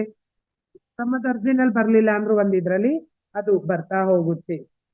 ಯುಕ್ತೇಶ್ವರರು ಇವ್ರಿಗೆ ಸಮಾಧಾನ ಮಾಡ್ತಾ ಇರ್ತಾರೆ. ನೀನು ಪೂರ್ವಕವಾಗಿ ಆಧ್ಯಾತ್ಮಿಕ ಕಾರ್ಯಗಳನ್ನ ಅನುಷ್ಠಾನ ಮಾಡಿದ್ದೀಯ, ಹಾಗಾಗಿ ನಿನ್ನ ಕಾಲೇಜಿನ ಕೆಲಸವನ್ನು ಕೈ ಬಿಡೋದು ನಿನ್ಗೆ ಅನಿವಾರ್ಯವಾಯಿತು. ಅಂದ್ರೆ ನೀನು ತಪ್ಪು ದಾರಿನಲ್ಲಿ ಹೋಗಿ ಕಾಲೇಜಿಗೆ ಗೈರು ಹಾಜರಾಗಿದ್ರೆ ಅದು ತಪ್ಪಾಗಿತ್ತು. ಆದ್ರೆ ಈ ಕೆಲಸ ಕೂಡ ನಿನ್ನ ಬದುಕಿಗೆ ಬೇಕಲ್ವಾ? ಅದರಿಂದ ಆದ್ರೆ ಈ ಪರೀಕ್ಷೆ ಹತ್ರ ಬಂದ ಸಂದರ್ಭದಲ್ಲಿ ನಿನ್ನ ಪುಸ್ತಕಗಳ ಕಡೆ ಗಮನವನ್ನ ಕೊಡು. ಆಗ ಖಂಡಿತ ನೀನು ಸೋಲಿಲ್ಲದಂತೆ ನಿನ್ನ ಪರೀಕ್ಷೆಯಲ್ಲಿ ಉತ್ತೀರ್ಣ ಆಗ್ತೀಯಾ ಅನ್ನೋದನ್ನ ಹೇಳಿ. ಟೇಬಲ್ ಮೇಲೆ ಬೆಟ್ಟದಂತೆ ಪುಸ್ತಕಗಳು ಕೂತಿರುತ್ತೆ. ಅವ್ರು ಹೇಗೆ ಅಂದ್ರೆ ಅದನ್ನ ಹೇಳ್ತಾರೆ, ಆ ಬೆಟ್ಟ ಆ ಎತ್ತರವನ್ನ ನೋಡಿ ಕಾಡಿನ ನಡುವೆ ದಿಕ್ಕು ತಪ್ಪಿದ ಪ್ರಯಾಣಿಕನಂತ. ಅದೇ ಯಾವ್ದು ಓದ್ಲಪ್ಪ ಈ ಪುಸ್ತಕನ. ಕೆಲವು ಮಕ್ಳು ಪರೀಕ್ಷೆ ಹತ್ರದಲ್ಲಿ ಓದಿದ್ರಾಯ್ತು, 4 ದಿನ ಗ್ಯಾಪ್ ಇರುತ್ತೆ, 4 ದಿನದಲ್ಲ ಪುಸ್ತಕ ಓದೋಣ ಅಂತ ಹೋಗ್ತಾರೆ. ಯಾವ್ದು ಓದೋದು? ಓದಿದನ್ನ ರಿವಿಷನ್ ಮಾಡೋದ್ ಸುಲಭ, ಹೊಸದಾಗಿ ಓದ್ಬೇಕು ಅಂದ್ರೆ ಹಾಗೆ ಇವ್ರಿಗೆ ಕಾಡಿನಲ್ಲಿ ದಿಕ್ಕು ತಪ್ಪಿದ ಒಬ್ಬ ಪ್ರಯಾಣಿಕನ ಅನುಭವ ಆಗುತ್ತೆ. ಹಾಗೇನೆ ಪ್ರತಿ ಪುಸ್ತಕವನ್ನ ತೆಗಿತಾರೆ, ಗೊತ್ತು ಆ ಪುಟಗಳನ್ನ ಓದ್ತಾ ಹೋಗ್ತಾರೆ. ಈಗ 18 ಗಂಟೆ ಕಾಲ ಅದನ್ನ ಪುಸ್ತಕಗಳನ್ನ ಓದ್ತಾ ಹೋಗ್ತಾರೆ ಪರೀಕ್ಷೆಗಾಗಿ. ಹಾಗೇನೆ ಎಲ್ಲ ಪರೀಕ್ಷೆಗಳನ್ನ ಒಂದು ಕೂದಲಲ್ಲಿ ಅಂತರದಲ್ಲಿ ಆದ್ರೂ ದಾಟಿದೆ. ಕೆಲವ್ರು ಹೇಳ್ತಾ ಇರ್ತಾರೆ, ಎಷ್ಟು 1 ಮಾರ್ಕ್ಸ್ ಕಡಿಮೆ ಆಗಿದ್ರು ಫೇಲ್ ಆಗ್ಬಿಡ್ತಿದ್ದ, ಪಾಸ್ ಆಗ್ಬಿಡ್ತಿದ್ದ. 35, ಈಗ 35 ಮಾರ್ಕ್ಸ್ ಬಂದ್ರೆ ಪಾಸ್ ಅಂತ ಅಂದ್ರೆ 34 ಬಂದ್ರೆ ಫೇಲ್ ಆಗ್ತಿದ್ದ. ಹಾಗೆ ಇವ್ರು ಕೂಡ ಇಲ್ಲಿ ಪಾಸ್ ಆಗ್ತಾರೆ. ಅಲ್ಲಿಗೆ ಕಲ್ಕತ್ತೆನಲ್ಲಿ ಓದ್ತಕ್ಕಂತ ಓದು ಅಲ್ಲಿಗೆ ಮುಗಿದು ಹೋಗುತ್ತೆ. ಆದ್ರೆ ಯುಕ್ತೇಶ್ವರರು ಯೋಗಾನಂದರು ದೂರ ಹೋಗ್ಲಿಕ್ಕೆ ಓದಲ್ಲ ಅಂದ್ರೆ ಅಲ್ಲೇ ಕಾಲೇಜ್ ಆಗುವ ಹಾಗೆ ಇವರ ಅನುಗ್ರಹದಿಂದ ಮತ್ತೆ ಶ್ರೀರಾಮ್ಪುರದಲ್ಲಿ ಅಲ್ಲಿ ಕಾಲೇಜ್ ಆಗ್ಲಿಕ್ಕೆ ಸಾಧ್ಯ ಆಗುತ್ತೆ. ಮತ್ತೆ ಅಂದ್ರೆ ಅದಕ್ಕೂ ಕೂಡ ನಿಧಿ ಸಂಗ್ರಹ ಮಾಡಿ ಸಾರ್ವಜನಿಕವಾಗಿ ಕಾಲೇಜಿನ ಮೂಲಕ ಅಧ್ಯಯನ ಮಾಡ್ಲಿಕ್ಕೆ ಅವಕಾಶವನ್ನ ಮಾಡಿ ಕೊಡ್ತಾರೆ. ಹಾಗೇನೆ ಅವರು BA ತರಗತಿಗೆ ಸೇರಿದ ಮೊದಲ ವಿದ್ಯಾರ್ಥಿಗಳಲ್ಲಿ ನಾನು ಕೂಡ ಒಬ್ಬ ಆಗಿದ್ದೆ ಅಂತ ನೆನಪನ್ನ ಮಾಡ್ಕೊಳ್ತಾರೆ. ಅದಕ್ಕೆ ಇಲ್ಲಿ ಹೇಳ್ತಾರೆ ಅವರು, ನೀನ್ ಕಡೆ ಗಳಿಗೆಯಲ್ಲಿ ಉರು ಹಚ್ಚುವನಾಗುವುದಕ್ಕಿಂತ ಹೆಚ್ಚಿನ ವಿದ್ಯಾವಂತನೇ ಆಗುವೆ. ಅಂದ್ರೆ ಪ್ರಯಾಸ ಮಾಡಿದ್ದು ಅದು ಮನಸ್ಸಿಗೆ ತಟ್ಟಲ್ಲ, ಹಾಗೆ ಆಗುತ್ತೆ ಅನ್ನೋದನ್ನ ನಾವು ಹೇಳ್ತಾರೆ. ಹಾಗೆ ಇಲ್ಲೊಂದು ಪದವನ್ನ ಹೇಳ್ತಾರೆ, ಯಾವುದು ನಮ್ಮ ಒಳಗಿದೆಯೋ ಅದನ್ನ ಮಾತ್ರ ನಾವು ಹೊರಗೆ ಕಾಣಬಲ್ಲವು. ನಾವು ದೇವರುಗಳನ್ನ ಭೇಟಿಯಾಗದಿರ್ಲ ಕಾರಣ ನಾವು ಯಾವ ದೇವರಿಗೂ ನಾವು ಇಂಬು ಕೊಡದಿರುವುದೇ. ಯಾರು ತನ್ನ ಪಶು ಸ್ವಭಾವ ಮಾತ್ರವೇ ತನ್ನತನದ ವಾಸ್ತವತೆ ಎಂದು ಭಾವಿಸ್ತಾನೋ ಅಂತವನು ಪಾರಮಾರ್ಥಿಕ ಆಕಾಂಕ್ಷೆಗಳಿಂದ ದೂರವಾಗಿ ಬಿಡ್ತಾನು. ಒಳಗಿದ್ದಂತೆ ಹೊರಗೆ, ನನ್ನ ಮನಸ್ಸಿನಲ್ಲಿ ಇಲ್ದೇ ಇರೋದ್ನ ನಾನು ಹೊರಗೆ ಕಾಣ್ಲಿಕ್ಕೆ ಸಾಧ್ಯ ಇಲ್ಲ. ನನ್ನಲ್ಲಿ ಒಂದು ಪ್ರೀತಿ ಇಲ್ಲ, ದಯೆ ಇಲ್ಲ, ಅನುಕಂಪ ಇಲ್ಲ ಅಂದ್ರೆ ನಾನು ಬೇರೆಯವರು, ನನ್ನ ಸ್ನೇಹಿತರು, ನನ್ನ ಬೀದಿ ಬದಿಯವರು ನನ್ನನ್ನ ಪ್ರೀತಿಸ್ಬೇಕು, ನನ್ನ ಕಷ್ಟದಲ್ಲಿ ಆಗಬೇಕು ಅಂದ್ರೆ ಅದು ಸಾಧ್ಯ ಇಲ್ಲ ಅನ್ನೋದನ್ನ ತುಂಬಾ ಚೆನ್ನಾಗಿ ಇಲ್ಲಿ ಹೇಳ್ತಾರೆ. ಇನ್ ಮುಂದೆ ಬಂದ್ರೆ ಒಬ್ಬ ಮುಸಲ್ಮಾನ್ ಜಾದುಗಾರನ, ಒಂದು ಹಿಂದೂ ಸಂತನಿಂದ ಅನುಗ್ರಹ ಪಟ್ಟಂತ ಮುಸಲ್ಮಾನ್ ಜಾದುಗಾರನ ಒಂದು ನೆನಪನ್ನ ಇಲ್ಲಿ ಮಾಡ್ತಾ ಹೋಗ್ತಾರೆ. ಅಲ್ಲಿ ಒಬ್ಬ ಸಾಧು ಬರ್ತಾನೆ, ಮುಸಲ್ಮಾನ ವ್ಯಕ್ತಿ ಕೂತಿರ್ತಾನೆ.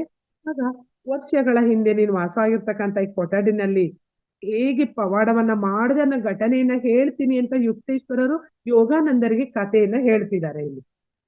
ಈಗ ಅದೊಂದು ವಿಚಿತ್ರವಾದ ದೊಡ್ಡ ಘಟನೆ ಆಗಿರುತ್ತೆ. ಅವನ ಹೆಸರು ಅಫ್ಜಲ್ ಖಾನ್ ಅಂತ ಹೇಳಿ, ಒಬ್ಬ ಹಿಂದೂ ಯೋಗಿಯ ಆಕಸ್ಮಿಕ ಭೇಟಿಯಿಂದ ಅವನಿಗೆ ಅಸಾಧಾರಣ ಶಕ್ತಿ ದೊರೆಯುತ್ತೆ ಅದನ್ನ ಮಾಡ್ಲಿಕ್ಕೆ. ಆಗ ಹೋಗ್ತಕ್ಕಂಥದ್ದಾಗ್ಲಿ ಒಂದು ಸಣ್ಣ ಹಳ್ಳಿಯಲ್ಲಿ ಅಫ್ಜಲ್ ಬಾಲ್ಯದಲ್ಲಿ ಒಂದು ದಿನ ಅಲ್ಲಿ ನಿಂತಿರ್ತಾನೆ. ಒಬ್ಬ ಸನ್ಯಾಸಿ ಬಂದು, ಮಗು ನನಗೆ ತುಂಬಾ ಬಾಯಾರಿಕೆ ಆಗ್ತಾ ಇದೆ, ಸ್ವಲ್ಪ ನೀರ್ ಕೊಡು ಅಂತ ಹೇಳ್ತಾನೆ. ಆ ಹುಡುಗ, ಪೂಜ್ಯರೇ ನಾನ್ ಮುಸ್ಲಿಮ, ಆದ್ರಿಂದ ನಾನ್ ನೀರ್ ಕೊಡ್ಬೋದಾ, ನೀವ್ ಸೇವಿಸ್ಬೋದಾ ಅಂತ ಹೇಳಿ ಸ್ವೀಕರಿಸ್ಲಿಕ್ಕೆ ಸಾಧ್ಯ ಅಂತ ಹೇಳ್ತಾರೆ. ಅದಕ್ಕೆ ಅಸಂತರು ಹೇಳ್ತಾರೆ, ನಿನ್ನ ಸತ್ಯಸಂಧತೆಯನ್ನ ನೋಡಿ ನನಗೆ ಸಂತೋಷ ಆಯ್ತು ಮಗು, ಬಹಿಷ್ಕರಿಸುವಂತ ಈ ಮತೀಯತೆಯ ಅಧಾರ್ಮಿಕ ನಿಯಮಗಳನ್ನ ನಾನು ಪಾಲಿಸಲ್ಲ, ಹೋಗು ನನಗೆ ಬೇಗ ನೀರನ್ನ ಕೊಡು ಅಂತ ಹೇಳ್ತಾರೆ. ತಕ್ಷಣ ಆ ಹುಡುಗ ಭಯ ಭಕ್ತಿಯಿಂದ ತಂದು ನೀರನ್ನ ಕೊಡ್ತಾನೆ. ಆಗ ಈ ಸಂತರು ಹೇಳ್ತಾರೆ, ಹಿಂದಿನ ಜನ್ಮಗಳಿಂದ ನೀನು ಅರ್ಜಿಸಿದಂತ ಪುಣ್ಯ ಕರ್ಮವನ್ನ ನೀನು ಹೊಂದಿದೀಯಾ, ನಾನು ನಿನ್ಗೆ ನಿರ್ದಿಷ್ಟ ಯೋಗ ಪದ್ಧತಿಯನ್ನ ನಾನು ಹೇಳ್ಕೊಡ್ತೀನಿ, ನೀನು ಆ ಅದೃಶ್ಯ ಸಾಮ್ರಾಜ್ಯದ ಅಧಿಕಾರವನ್ನ ನಿನ್ಗದು ಕೊಡುತ್ತೆ.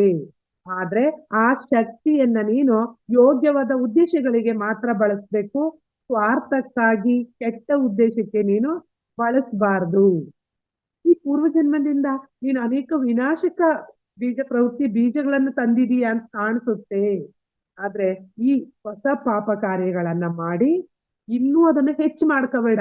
ಅಂದ್ರೆ ಈಗ್ಲೇ ನಿನ್ ಪಾಪದ ಕೊಡ ಮುಕ್ಕಾಲ್ ತುಂಬಕ್ ಬಂದಿದೆ, ಈ ಜನ್ಮದಲ್ಲೂ ಹೆಚ್ಚು ಕರ್ಮವನ್ನು ಮಾಡಿ ಅದನ್ನು ತುಂಬಲಿಕ್ಕೆ ಅವಕಾಶವನ್ನು ಮಾಡ್ಕೊಡ್ಬೇಡ ಅಂತ ಹೇಳಿ, ಈ ಪಾಪದ ಸಂಕೀರ್ಣತೆ ಬಹಳ ಆಗಿರೋದ್ರಿಂದ ಈ ಜನ್ಮವನ್ನ ಒಳ್ಳೆಯ ಮಾನವೀಯ ಗುರಿಗಳೊಡನೆ ನಿನ್ನ ಯೌಗಿಕ ಸಿದ್ಧಿಗಳನ್ನ ಸಮನ್ವಯಗೊಳಿಸೋದಕ್ಕೆ ಉಪಯೋಗಿಸಬೇಕು ಅಂತ ಹೇಳ್ತಾರೆ. ಆ ಹುಡುಗನಿಗೆ ಆಶ್ಚರ್ಯ, ಯಾಕೆಂದ್ರೆ ಸ್ವಲ್ಪ ಹೊರಟಾಗಿ ಅಷ್ಟು ಸಂಸ್ಕೃತವಲ್ದನಾಗೆ ಇರ್ತಾನೆ ಅವನು ಆತ ಯೋಗ ವಿದ್ಯೆಯನ್ನ ಹೇಳ್ಕೊಡ್ತಾನೆ. ಆ ಒಂದು 20 ವರ್ಷಗಳ ಕಾಲ ಅದನ್ನ ಅನುಷ್ಠಾನ ಮಾಡ್ತಾನೆ. ಅವನ ಅದ್ಭುತ ಪವಾಡವು ಎಲ್ಲ ಜನರನ್ನ ಆಕರ್ಷಣೆ ಮಾಡ್ಲಿಕ್ಕೆ ಪ್ರಾರಂಭಿಸಿತು. ಯಾವಾಗಲೂ ಈ ನಿರ್ದೇಯದ ಆತ್ಮವನ್ನು ಅವನನ್ನ ಅನುಸರಿಸಿ ಹೋಗ್ತಾ ಇರೋ ಹಾಗೆ ಕಾಣುತ್ತೆ. ಅದನ್ನ ಅವನ ಹಜರತ್ ಅಂತ ಮುಸ್ಲಿಂ ಭಾಷೆಯಲ್ಲಿ ಹೇಳ್ತಾ ಇರ್ತಾರೆ. ಈ ಅದೃಶ್ಯವಾದ ವಸ್ತು ಫಕೀರನ ಅತ್ಯಲ್ಪ ಬಯಕೆಯನ್ನು ಈಡೇರಿಸಲು ಸಮರ್ಥ ಆಗಿರುತ್ತೆ. ಹಾಗೇನೆ ಅವನು ಗುರುಗಳ ಹೇಳಿರ್ತಾರೆ ಕೆಟ್ಟದಕ್ಕೂ ಬಳಸ್ಬೇಡ ಅಂತ, ಆದ್ರೂ ಅದನ್ನ ಕಡೆಗಣಿಸಿ ಅದನ್ನ ದುರುಪಯೋಗ ಮಾಡ್ಲಿಕ್ಕೆ ಅವನು ಪ್ರಯತ್ನ ಮಾಡ್ತಾ ಹೋಗ್ತಾನೆ. ಮುಸ್ಲಿಮನನ್ನ ಆಕ್ಷೇಪಾರ ಅತಿಥಿಯನ್ನಾಗಿ ಅದು ಮಾಡುತ್ತೆ. ಅಂದ್ರೆ ಮನುಷ್ಯ ಶಕ್ತಿಯನ್ನ ಕೊಟ್ಟಿರ್ತಾನೆ, ಕಣ್ಣನ್ನ ಕೊಟ್ಟಿರೋದು ಒಳ್ಳೇದನ್ನ ನೋಡ್ಲಿಕ್ಕೆ, ಕಿವಿ ಕೊಟ್ಟಿರೋದು ಒಳ್ಳೇದನ್ನ ಕೇಳಲಿಕ್ಕೆ, ಬಾಯಿ ಒಳ್ಳೇದನ್ನ ಮಾತಾಡ್ಬೇಕು. ಆದ್ರೆ ನಮ್ಮ ಬಾಯಿನಲ್ಲಿ ಕೆಲವೊಮ್ಮೆ ಕೆಟ್ಟ ಮಾತು, ಕೆಟ್ಟ ನೋಟ, ಕೆಟ್ಟ ಕೇಳದು ಎಲ್ಲ ಕೂಡ ಆಗ್ತಾ ಇರುತ್ತೆ. ಅದರಿಂದ ಕೊಟ್ಟಿರೋದಕ್ಕೆ ಎಲ್ಲಾ ಉದ್ದೇಶ ಈಡೇರಿದ್ರೆ ಈ ಪ್ರಪಂಚ ಸುಂದರವಾದ ಒಂದು ಸ್ವರ್ಗ ಆಗ್ಲಿಕ್ಕೆ ಇದ್ರಲ್ಲಿ ಅನುಮಾನ ಇಲ್ಲ. ಹಾಗೆ ಈ ಮುಸ್ಲಿಂ ಸಂತ ಏನ್ ಮಾಡ್ತಾನೆ ಅಂದ್ರೆ ಅಫ್ಜಲ್ ಖಾನ್ ದೊಡ್ಡ ದೊಡ್ಡ ಬಂಗಾರದ ಅಂಗಡಿಗೆ ಹೋಗೋದು ಈ ಸಂತರು ಕೊಟ್ಟಂತ ಅದ್ಭುತ ಶಕ್ತಿಯಿಂದ. ಇವನು ಅದನ್ನ ಮುಟ್ಟಿ ಬಂದ್ರೆ ಸಾಕು, ಆ ವಸ್ತು ಅದೃಶ್ಯ ಆಗಿ ಹೋಗ್ತಿತ್ತು, ಇವನಿಗೆ ಸಿಗ್ತಾ ಇತ್ತು. ಹಾಗೆ ಚಿನ್ನ, ದೊಡ್ಡ ದೊಡ್ಡ ಚಿನ್ನ, ಮುತ್ತು, ರತ್ನ ಇವನ್ನ ಹೀಗೆ ಮುಟ್ಟೋದು. ಅವನು ಮುಟ್ಟಿದ ತಕ್ಷಣ ಅವು ಯಾವುದೇ ಒಡವೆ ಆದ್ರೂ ಕೂಡ ಇವನು ವಾಪಸ್ ಬಂದ ತಕ್ಷಣ ಆ ಒಡವೆ ಅಂಗಡಿಯಿಂದ ಅದೃಶ್ಯ ಆಗ್ತಾ ಇತ್ತು. ಎಷ್ಟು ದಿನ ನಡಿಲಿಕ್ ಸಾಧ್ಯ? ಪಾಪದ ಕೂಡ ತುಂಬಲೇಬೇಕಲ್ವಾ? ನಮ್ ಕಡೆ ಒಂದ್ ಗಾದೆ ಹೇಳ್ತಾರೆ, ಕಳ್ಳನ ಹೆಂಡತಿ ಯಾವತ್ತಿದ್ರು ಹಾಗೆ ಅಂತ. ಹಾಗೆ ಅದು ಕೂಡ ಆಳ್ತಾ ಹೋಗುತ್ತೆ. ಹೀಗೆ ಇವನು ಎಲ್ಲ ಕ್ಷೇತ್ರದಲ್ಲೂ ಹೀಗೆ ಅದನ್ನ ಮುಟ್ಟಿ ಅದು ಬರೋದು, ರೈಲ್ವೆ ಟಿಕೆಟ್ ಎಂದಿರ್ಬೋದು, ಈ ರೀತಿ ಎಲ್ಲ ಮಾಡ್ತಾ ಶೋಷಣೆ ಹಾಹಾಕಾರವನ್ನ ಕೇಳುತ್ತೆ. ಈ ಕಥೆನ ನಾವು ಕೃಷ್ಣನ ಕಥೆನಲ್ಲಿ ಬರ್ತಕ್ಕಂಥ ರಾಕ್ಷಸರ ಕಥೆಯಲ್ಲಿ ಇರ್ಬೋದು, ಚಾಮುಂಡೇಶ್ವರಿ ಮಹಿಷಾಸುರನ ಕಥೆಯಲ್ಲಿ ಇರ್ಬೋದು, ಇಲ್ಲೆಲ್ಲ ಕೂಡ ಹಾಹಾಕಾರ. ಈ ಇದು ಅಯ್ಯಪ್ಪ ಸ್ವಾಮಿ ಕಥೆನಲ್ಲಿ ಕೂಡ ಆ ಒಂದು ಮರ್ದನ ಆಗ್ಬೇಕಾದ್ರೂ ಅದು ಫುಲ್ ಆಗ್ಬೇಕು ಪಾಪದ್ದು ಅಂತ ಹೇಳ್ತಾರೆ. ಹಾಗೆ ಕೂಡ ಇಲ್ಲೂ ಕೂಡ ಹಾಗೆ ಆಗುತ್ತೆ. ಆಭರಣದ ಅಂಗಡಿಯವರು, ಟಿಕೆಟ್ನವರು, ಇವರೆಲ್ಲ ಕುಸಿತಕ್ಕೆ ಒಳಗಾಗ್ತಾರೆ. ಇವ್ನ ಎಲ್ಲಾ ಕಡೆ ಹೋಗಾಗ ಅದೃಶ್ಯ ಮಾಡಿದ್ರೆ, ಅವತ್ತನ್ನ ಮುಟ್ಟಿ ಇಲ್ದಂಗಾದ್ರೆ ಅವರು ಕೂಡ ಲಾಸ್ ಆಗ್ತಾ ಹೋಗ್ತಾರೆ. ಅವನನ್ನ ಇದ್ ಮಾಡಕ್ಕೆ ಪೊಲೀಸರು ಕೂಡ ನಿಸ್ಸಹಾಯಕರು. ಪೊಲೀಸರು ಕೂಡ ಸಾಕ್ಷಿ ಇಲ್ದಾನೆ ಪೊಲೀಸ್ನವ್ರು ಹಿಡಿಲಿಕ್ಕೆ ಸಾಧ್ಯ ಇಲ್ಲ. ಹಾಗೇನೆ ಹಜರತ್ ಇದನ್ನ ತಗೊಂಡು ಹೋಗುವಂತ ಸುಮ್ನೆ ಹೇಳಿದಷ್ಟು ಇರದೆ ಅದು ಇಲ್ಲ ಆಗ್ತಾ ಇತ್ತು ಆ ಸಂತರ ಶಕ್ತಿಯಿಂದ. ಹಾಗೆ ಆ ಈ ಶಾಂತಿ ಭವನ ಆ ಗೆಳೆಯನ ಸೇರಿ ಆ ಅಲ್ಲಿ ಹೇಳ್ತಾರೆ, ನೀನು ಬಲವಾದ ಕೈಗಳಿವೆ, ಆ ಉದ್ಯಾನವನಕ್ಕೆ ಹೋಗು, ಒಂದ್ ನಯವಾದ ಕಲ್ಲನ್ನು ತಗೊಂಡು ಅದ್ರ ಮೇಲೆ ಸೀಮೆ ಸುಣ್ಣದಿಂದ ನಿನ್ನ ಹೆಸರನ್ನ ಬರಿ, ಆಮೇಲೆ ಕಲ್ಲನ್ನ ಗಂಗೆಯಲ್ಲಿ ಎಷ್ಟು ದೂರಕ್ಕೆ ಅಷ್ಟು ದೂರಕ್ಕೆ ಎಸಿ ಅಂತ ಹೇಳ್ತಾರೆ. ನಾನ್ ಕೂಡ ಹಾಗೆ ಮಾಡ್ದೆ. ಆ ಕಲ್ಲು ಮಾಯವಾದೊಡನೆ ಆ ಮುಸ್ಲಿಮ ಮತ್ತೆ ನನಗೆ ಹೇಳ್ದ, ಆ ಮನೆಯ ಮುಂದೆ ಗಡಿಗೆಯಲ್ಲಿ ಗಂಗೆಯ ನೀರನ್ನ ತುಂಬಿಡು. ಹಾಗೆ ಮಾಡ್ತಾರೆ ಇವ್ರು. ಅದ್ ತುಂಬಿಟ್ಟು ಫಕೀರ ಹಜರತ್ ಆ ಕಲ್ಲನ್ನ ಗಡಿಗೆಯಲ್ಲಿ ಹಾಕು, ತಕ್ಷಣವೇ ಕಲ್ಲು ಕಾಣಿಸ್ಕೊಳತ್ತೆ. ನೋಡಿ, ಅಷ್ಟು ದೂರ ಎಷ್ಟು ಕಲ್ಲು ಮತ್ತೆ ಬಂದ್ ಕಲ್ಲಲ್ಲಿ ಬಂತು. ಅಂದ್ರೆ ಆ ಪವಾಡ ಒಂದು ವರ ಒಂದು ಲಿಮಿಟ್ ತನಕ ಫಲಿಸುತ್ತೆ. ಹಾಗೇನೆ ಹೀಗೆ ಈ ರೀತಿ ಅದು ಆಗ್ತಾ ಹೋಗ್ತು. ಚಿನ್ನದ ಗಡಿಯಾರ, ಸರಪಣಿ ಇದೆಲ್ಲವನ್ನು ಕೂಡ ಒಬ್ಬ ಸ್ನೇಹಿತ ಬಾಬು ಧರಿಸಿರ್ತಾನೆ. ಅವನಲ್ಲಿ ಹೋದ ತಕ್ಷಣ ಅವು ಕೂಡ ಹೇಗೆ ಆ ಶಕ್ತಿಯಿಂದ ಇದಾಗ್ತವೆ ಅನ್ನೋದನ್ನ ಹೇಳ್ತಾ ಅದನ್ನ ಹೇಗೆ ಹುಡುಕಬೇಕು ಅನ್ನೋದನ್ನು ಕೂಡ ಇಲ್ಲಿ ಅವರು ಹುಡುಕ್ತಾ ಹೋಗ್ತಾರೆ. ಹೀಗೆ ಆದ್ರೂ ಒಳ್ಳೆ ವರವನ್ನ ಮುಸ್ಲಿಮ್ಸ್ ಅಂತ ಹೇಗೆ ಇದ್ ಮಾಡ್ದ ಅನ್ನೋದನ್ನ ಅಲ್ಲಿ ವಿವರಣೆಯನ್ನ ಕೊಡ್ತಾ ಹೋಗ್ತಾರೆ. ಹೀಗೆ ತುಂಬಾ ಖರ್ಚು ತಗಲ್ತಕ್ಕಂತ ಭಕ್ಷ್ಯಗಳನ್ನೆಲ್ಲ ಬೇಡೋಣ, ನಾನು 500 ರೂಪಾಯಿಗಳಿಗೆ ಪ್ರತಿಯಾಗಿ ಒಂದು ಬೂರಿ ಭೋಜನ ಬೇಕು ಅಂತ ಹೇಳಿ ಈ ಸ್ನೇಹಿತರೆಲ್ಲರೂ ಕೇಳಲಿಕ್ಕೆ ಹೋಗ್ತಾರೆ. ಆಗ ಗುರುಗಳೇ, ಅಷ್ಟೆಲ್ಲ ಚಿನ್ನದ ತಟ್ಟೆಗಳಂತ ವಸ್ತುಗಳನ್ನ ಅಷ್ಟು ಸುಲಭವಾಗಿ ಪಡೆದುಕೊಳ್ಳಬಲ್ಲಾದ್ರೆ ಬೇರೆಯವರ ಆಸ್ತಿಗಳಿಗೆ ಯಾಕೆ ಅವನ ಆಸೆ ಪಡ್ತಾ ಇದ್ದ? ಅವನಿಗೆ ಶಕ್ತಿ ಇದ್ದಾಗ ಯಾಕೆ ಆ ದುರ್ಮಾರ್ಗದಲ್ಲಿ ಹೋದ ಅಂತ ಹೇಳಿದಾಗ ಯುಕ್ತೇಶ್ವರರು ಹೇಳ್ತಾರೆ, ಆಧ್ಯಾತ್ಮಿಕವಾಗಿ ಫಕೀರ ತುಂಬಾ ಪ್ರಗತಿ ಹೊಂದಿದವನಲ್ಲ. ನೋಡಿ, ಆಧ್ಯಾತ್ಮಿಕವಾಗಿದ್ದು ಅಂತ ಶಕ್ತಿ ಬಂದಾಗ ಒಳ್ಳೆಯದಕ್ಕೆ ಬಳಸ್ತಾ ಹೋಗ್ಬೋದು. ಅವನಿಗೆ ಆಧ್ಯಾತ್ಮಿಕವಾಗಿ ಅಂತ ಪರಿಜ್ಞಾನ ಇರ್ಲಿಲ್ಲ ಅವನಿಗೆ. ಅದರಿಂದ ನಿರ್ದಿಷ್ಟವಾದ ಒಂದು ಯೋಗ ತಂತ್ರದ ಮೇಲೆ ಪ್ರಭುತ್ವವನ್ನು ಸಾಧಿಸಿದ್ರಿಂದ ಸೂಕ್ಷ್ಮ ಶರೀರಗಳ ಒಂದು ಸ್ತರಕ್ಕೆ ಅವನಿಗೆ ಪ್ರವೇಶ ದೊರೆತಿತ್ತು. ಅಲ್ಲಿ ಅವನ ಆಸೆ ತಕ್ಷಣ ಒಂದು ಈಡೇರ್ತಾ ಇತ್ತಷ್ಟೇ. ಆ ಒಂದು ವಸ್ತುವಿನ ಪರಮಾಣುಗಳನ್ನ ಆಹ್ವಾನಿಸ್ತಾ ಇದ್ದ, ಮತ್ತೆ ಆ ವಸ್ತುಗಳು ರಚನೆಯಲ್ಲಿ ಅಂತರ್ಧಾನ ಆಗುವ ಹಾಗಿದ್ದು. ಆದ್ರೆ ತುಂಬಾ ಹೊತ್ತು ಉಳಿಸಿಕೊಳ್ಳಲಾಗಲ್ಲ. ಅದರಿಂದ ಸಂಪಾದನೆಗೆ ಹೆಚ್ಚು ಶ್ರಮ ಪಡ್ಬೇಕಾಗಿತ್ತಾದ್ರೂ ಅದರ ಬಾಳಿಕೆ ಹೆಚ್ಚು ಅವಲಂಬನೀಯವಾಗಿತ್ತು. ಇವ್ರಿಗೆ ಆಶ್ಚರ್ಯ, ನಗ್ತಾರೆ ಇವರು. ಒಮ್ಮೆ ಲೆಕ್ಕವೇ ಇಲ್ಲದೆ ಕಣ್ಮರೆಯಾಗಿ ಬಿಡುತ್ತೆ ಅಂತ ಗುರುಗಳು ಹೇಳ್ತಾರೆ. ಅಷ್ಟೆಲ್ಲ ದೈವ ಸಾಕ್ಷಾತ್ಕಾರ ಪಡೆದವನಲ್ಲ, ನಿಜವಾದ ಮಹಾತ್ಮರಿಂದ ಶಾಶ್ವತವಾದ ಹಾಗೂ ಪ್ರಯೋಜನಕಾರಿಯಾದ ಪವಾಡಗಳು ನಡೆಯುತ್ತೆ. ಏಕೆಂದ್ರೆ ಆ ಸರ್ವಶಕ್ತನಾದ ಭಗವಂತನ ಜೊತೆ ಅವರು ಸಾಧ್ಯಾತ್ಮವನ್ನ ಹೊಂದಿರ್ತಾರೆ. ಆದ್ರೆ ಅಫ್ಜಲ್ ಕೇವಲ ಸಾಧಾರಣ ವ್ಯಕ್ತಿ, ಮರ್ತ್ಯರಿಂದ ಮೃತಿ ಬರುವಲ್ಲಿಯವರೆಗೆ ಸಾಮಾನ್ಯವಾಗಿ ಪ್ರವೇಶಿಸಲಾಗದೆ ಇರ್ತಕ್ಕಂಥ ಸೂಕ್ಷ್ಮ ಲೋಕಕ್ಕೆ ನುಗ್ತಕ್ಕಂಥ ಅಸಾಧಾರಣ ಶಕ್ತಿಯನ್ನ ಪಡೆದಿದ್ದ. ಆಗ ಯೋಗಾನಂದರು ನನಗೆ ಅರ್ಥ ಆಯ್ತು ಗುರುಗಳೇ, ಅನಂತರದ ಲೋಕ ಕೆಲವು ಮನೋಹರವಾದ ಸಂಗತಿಗಳಿಂದ ಕೂಡಿರುವ ಹಾಗೆ ತೋರುತ್ತೆ ಅಂತ ಹೇಳ್ತಾರೆ. ಅಂದ್ರೆ ಇದನ್ನ ಒಂದು ತಪಸ್ಸು ಅನ್ನಂಗೆ ಪವಾಡ ಶಕ್ತಿಗಳನ್ನ ಪಡೀಲಿಕ್ಕೆ ಹೋಗ್ತಕ್ಕಂಥವ್ರಿಗೆ ಒಂದು ಎಚ್ಚರಿಕೆ ಅನ್ನ ಹಾಗೆ ಅಫ್ಜಲ್ ಕಥೆಯನ್ನು ನಾನು ಮಾತುಗಳನ್ನು ಬರೀತಿದ್ದೀನಿ. ಭಗವಂತ ಮತ್ತು ನನ್ನ ಗುರುವಿನ ಅನುಗ್ರಹದಿಂದ ನನಗೆ ಕೊಡಲ್ಪಟ್ಟಿದ್ದಂತ ಅದ್ಭುತ ಶಕ್ತಿಗಳನ್ನ ನಾನು ಅನೇಕ ವರ್ಷಗಳ ಕಾಲ ದುರುಪಯೋಗಿ ಪಡಿಸಿಕೊಳ್ತಾ ಬಂದೆ. ನೀತಿಯ ಸಾಮಾನ್ಯ ನಿಯಮಗಳಿಗೆ ನಾನು ಅತೀತನಾದವನಂತ ಅಹಂಕಾರದಿಂದ ಮತ್ತನಾಗಿದ್ದೆ. ನನ್ನ ಅಂತಿಮ ದಿನ ಕೊನೆಗೂ ಬಂತು. ಮುಸ್ಲಿಮ್ಸ್ ಅಂತ ಹೇಳೋದಿದ್ನ ಅಂದ್ರೆ ಎಲ್ರೂ ಪಶ್ಚಾತ್ತಾಪವನ್ನ ಪಡ್ತಾರೆ. ಇಂಥ ಪವಾಡ, ಇಂಥ ಸೃಷ್ಟಿ ಮಾಡ್ತಕ್ಕಂಥದ್ದು ಮಹಾಭಾರತದಲ್ಲಿ ಒಂದು ಅಕ್ಷಯ ಪಾತ್ರೆ ಆಗ್ಬೋದು. ಪಾಂಡವರು ಕಾಡಿಗೆ ಹೋದಾಗ ಅವ್ರಿಗೆ ಊಟ ಮಾಡ್ಲಿಕ್ಕೆ ಏನೂ ಇರಲ್ಲ. ಅಲ್ಲಿ ಒಂದು ಇವರಿಂದ ದೊರೆತಂತ ಇದ್ರಲ್ಲಿ ಹೀಗೆ ದ್ರೌಪದಿ ಹೀಗೆ ಮಾಡಿದ್ರೆ ಅಷ್ಟೂ ಜನಕ್ಕೆ ಕೊಡ್ತಕ್ಕಂಥ ಊಟ ಅಲ್ಲಿ ದೊರೆಯುತ್ತೆ. ದುರ್ವಾಸನರು ಸಾವಿರಾರು ಜನ ಶಿಷ್ಯರೊಂದಿಗೆ ಅಲ್ಲಿ ಹೋದಾಗ ಕೂಡ ಅವರೆಲ್ಲರ ಹೊಟ್ಟೆ ತುಂಬಷ್ಟು ಊಟವನ್ನ ಅವರು ಕೊಟ್ಟಿರ್ತಾರೆ. ಹಾಗೆ ವಸಿಷ್ಠ ಮುನಿಯ ಬಳಿ ಒಂದು ಕಾಮಧೇನು ಎಂಬ ಹಸು ಇರುತ್ತೆ. ಅದಕ್ಕೆ ಸಾವಿರಾರು ಸಂಖ್ಯೆಯಲ್ಲಿ ರಾಜ ಸೈನಿಕರು ಹೋದ, ವಿಶ್ವಾಮಿತ್ರರು ಹೋದಂತ ಸಂದರ್ಭದಲ್ಲಿ ಅವರೆಲ್ಲರಿಗೂ ಬೇಕಾದ ಬಗೆ ಬಗೆಯ ಭಕ್ಷ್ಯ ಭೋಜ್ಯಗಳನ್ನ ಕೊಡ್ತಾರೆ. ವಿಶ್ವಾಮಿತ್ರರು ಇರೋದು ಆಶ್ರಮ ಇದು, ಇಲ್ಲಿ ನೋಡಿದ್ರೆ ಏನು ವ್ಯವಸ್ಥೆ ಇಲ್ಲ, ಹೇಗ್ ಸಾಧ್ಯ ಅಂತ ಹೇಳಿದಾಗ ಅವರು ನನ್ನ ಈ ಕಾಮಧೇನು ಕಾರಣ ಅಂತ ಹೇಳ್ತಾರೆ. ಆ ಕಾಮಧೇನುವನ್ನ ನನಗೆ ಕೊಡುವನ್ನ ಬೇಡಿಕೆಯನ್ನ ವಿಶ್ವಾಮಿತ್ರರು ಇಡ್ತಾರೆ. ಆದ್ರೆ ಕಾಮಧೇನು ಕೊಡ್ಲಿಕ್ಕೂ ಅವ್ರಿಗೆ ಇಷ್ಟ ಇರ್ಲಿಲ್ಲ. ಆದ್ರೂ ಕೇಳಿದ ವಸ್ತುವನ್ನ ತಪಸ್ವಿಗಳು ಯಾವುದೂ ನನ್ನದು ಅಂತ ಇಟ್ಕೊಳ್ಳೋ ಹಾಗಿಲ್ಲ, ಕೊಡ್ಲೇಬೇಕು. ಬಲವಂತವಾಗಿ ಅದನ್ನ ಹೊಡ್ಕೊಂಡು ಹೋಗ್ಲಿಕ್ಕೆ ಪ್ರಯತ್ನ ಪಡ್ತಾರೆ. ಅದರಿಂದ ಒಂದು ಪರಿಣಾಮ ಕೂಡ ಎದುರಿಸ್ಬೇಕಾಗುತ್ತೆ. ಹೀಗೆ ನಮ್ಮ ಇತಿಹಾಸದಲ್ಲಿ ಇಂಥ ಹಲವಾರು ಪವಾಡಗಳನ್ನ ನಾವು ಕೇಳಿದೀವಿ. ಸೃಷ್ಟಿ ಮಾಡ್ತಕ್ಕಂಥ ಶಕ್ತಿ ಇತ್ತು ಅನ್ನೋದನ್ನ. ಹೀಗೆ ಶಕ್ತಿಯನ್ನ ಕಷ್ಟದಲ್ಲಿರುವವರಿಗೆ, ಮಾನವರಿಗೆ ಸಹಾಯ ಮಾಡ್ಲಿಕ್ಕೆ ಬಳಸಬೇಕಿತ್ತು ಅವನು ಅಫ್ಜಲ್ ಖಾನ್. ಆದ್ರೆ ಸಾಧಾರಣ ಕಳ್ಳನಂತೆ ಲೂಟಿ ಮಾಡ್ಲಿಕ್ಕೆ ಅವನು ಬಳಸಿದ್ರಿಂದ ಹಜರತ್, ನಿನ್ನಿಂದ ಅದು ಸ್ವತಂತ್ರ, ನೀನು ಬಂಗಾಳಕ್ಕೆ ಬೀಕನಾಗಲಾರೆಯನ್ನ ಶಾಪ್ ಅವನಿಗೆ ಬಂದು ಅದನ್ನ ಅವನು ಕರೀತಾನೆ. ಸಂಕಟ ಧ್ವನಿಯಲ್ಲಿ ಅವ್ರ ಹಜರತನ್ನ ಕರೀತಾರೆ. ಒಳಗಣ್ಣಿಗೆ ಅವನು ಕಾಣಿಸ್ಕೊಳ್ದಿದ್ರು ಅದೇ ಮೊದಲ ಬಾರಿಗೆ ಮುಚ್ಚಿದ ಕಪ್ಪು ಪರದೆ ತೆರೆಯಿತು. ನನ್ನ ಬಾಳಿನಲ್ಲಿ ನಾನು ಮಾಡಿದ ಈಶ್ವರನಿಂದ ನನಗೆ ಸ್ಪಷ್ಟವಾಗಿ ಗೋಚರಿಸಿತು ಅಂತ ಹೇಳಿ ಆ ಸಾಧುಗಳ ಪಾದದ ಬಳಿ ಬಿಕ್ಕುತ್ತಾ ಅವರು ದೀರ್ಘಕಾಲದಿಂದ ಕವಿದಿದ್ದ ಭ್ರಮೆಯನ್ನ ಓಡಿಸಿದ್ದಕ್ಕೆ ನಾನು ನಿನಗೆ ಕೃತಜ್ಞನಾಗಿದ್ದೇನೆ. ನನ್ನ ಪ್ರಾಪಂಚಿಕ ಆಸೆಗಳನ್ನ ತ್ಯಾಗ ಮಾಡಿದ್ದಕ್ಕಾಗಿ ನಾನು ಭಾಷೆ ಕೊಡ್ತೀನಿ. ಇದುವರೆಗೂ ಮಾಡಿದ ಪಾಪಗಳಿಗೆ ಪ್ರಾಯಶ್ಚಿತ ಮಾಡ್ಕೊಳ್ತಕ್ಕಂಥ ಭರವಸೆಯಿಂದ ಪರಮಾತ್ಮನನ್ನು ಕುರಿತು ಏಕಾಂತ ಧ್ಯಾನ ಮಾಡಗಲು ಪರ್ವತಗಳಿಗೆ ಹೋಗ್ತೀನಿ ಅಂತ ಅಲ್ಲಿ ಹೇಳ್ತಾರೆ. ಆದ್ರೆ ನನ್ನ ಗುರು ನನ್ನನ್ನು ಮೌನವಾಗಿ ಸಹಾನುಭೂತಿಯಿಂದ ಕಾಣ್ತಾರೆ.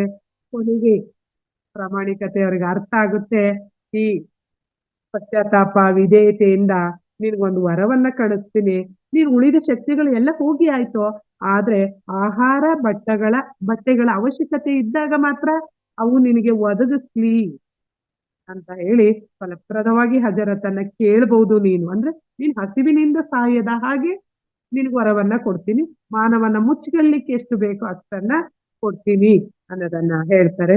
ಹಾಗೆ ಪರ್ವತದ ಏಕಾಂತದ ಪರಮಾತ್ಮನ ಜ್ಞಾನ ಪಡೆಯಕ್ಕಾಗಿ ಹೃತ್ಪೂರ್ವಕವಾಗಿ ನಿನ್ನ ಬಾಳನ್ನ ಸೌಸು ನೀನು ಇಷ್ಟನ್ನ ಹೇಳಿ ಅಫ್ಜಲ್ ಖಾನಿನ ಮುಂದೆ ಬಂದಂತ ಗುರುಗಳು ಅದೃಶ್ಯರಾಗ್ತಾರೆ. ಈ ಅಫ್ಜಲ್ ಖಾನ್ ಕಣ್ಣೀರು ಕರೆಯುತ್ತಾ ಕಳೆದದ್ದನ್ನು ಚಿಂತಿಸುತ್ತಾ ಉಳಿತರೆ. ಪ್ರಪಂಚವೇ ನಿನಗಿದೋ ವಂದನೆ, ವಿಶ್ವ ಪ್ರೇಮಿಯನ್ನು ಕ್ಷಮೆ ಬೇಡುವುದಕ್ಕಾಗಿ ಹೋಗ್ತಾ ಇದ್ದೀನಿ. ಹಾಗೇನೆ ಈ ಬದುಕು ನಮ್ಮೆಲ್ಲರಿಗೂ ವರ ಅಂತಲೇ ನಾವು ಭಾವಿಸೋಣ. ಇಂಥ ಅದ್ಭುತ ಶರೀರ, ಇಂಥ ಅದ್ಭುತವಾದ ಬದುಕು ಎಲ್ಲವನ್ನು ಕೊಟ್ಟಿದ್ದಾನೆ. ಇದನ್ನ ಉತ್ತಮ ಕಾರ್ಯಕ್ಕಾಗಿ ನಾವು ಬಳಸ್ಬೇಕಾಗುತ್ತೆ. ತಪ್ಪು ದಾರಿಯಲ್ಲಿ ಹೋದಂತ ಇಂಥ ಲಕ್ಷಾಂತರ ಉದಾಹರಣೆಗಳು ನಮ್ಮ ಮುಂದೆ ಇದಾವೆ. ಇತಿಹಾಸವನ್ನ ಕೆದಕಿ ನೋಡಿದ್ರೆ ಒಳ್ಳೆಯದು ಕೆಟ್ಟದರ ಪರಿಣಾಮ ಹೇಗಾಯ್ತು ಅನ್ನೋದನ್ನ ನಾವು ಗಮನಿಸಿದೀವಿ.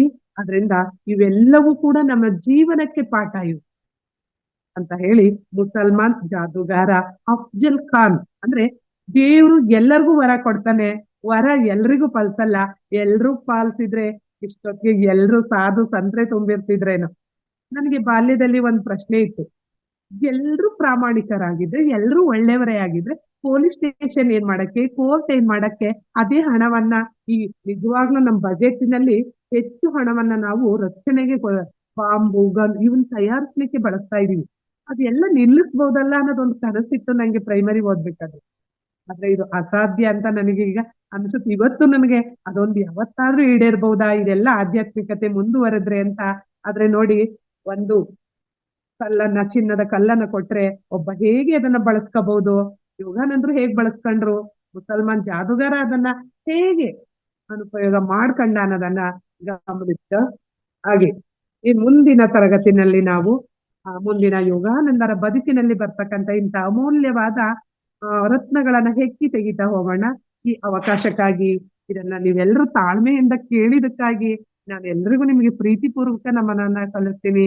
ವೇದಿಕೆ ಗುರುಗಳಿಗೆ ನಾನು ಭಕ್ತಿಪೂರ್ವಕ ಪ್ರಣಾಮಗಳನ್ನ ಅರ್ಪಿಸ್ತೀನಿ. Thank you. ಮೇಡಮ್, ಧನ್ಯವಾದಗಳು ಮತ್ತೊಂದು ಸರಿ.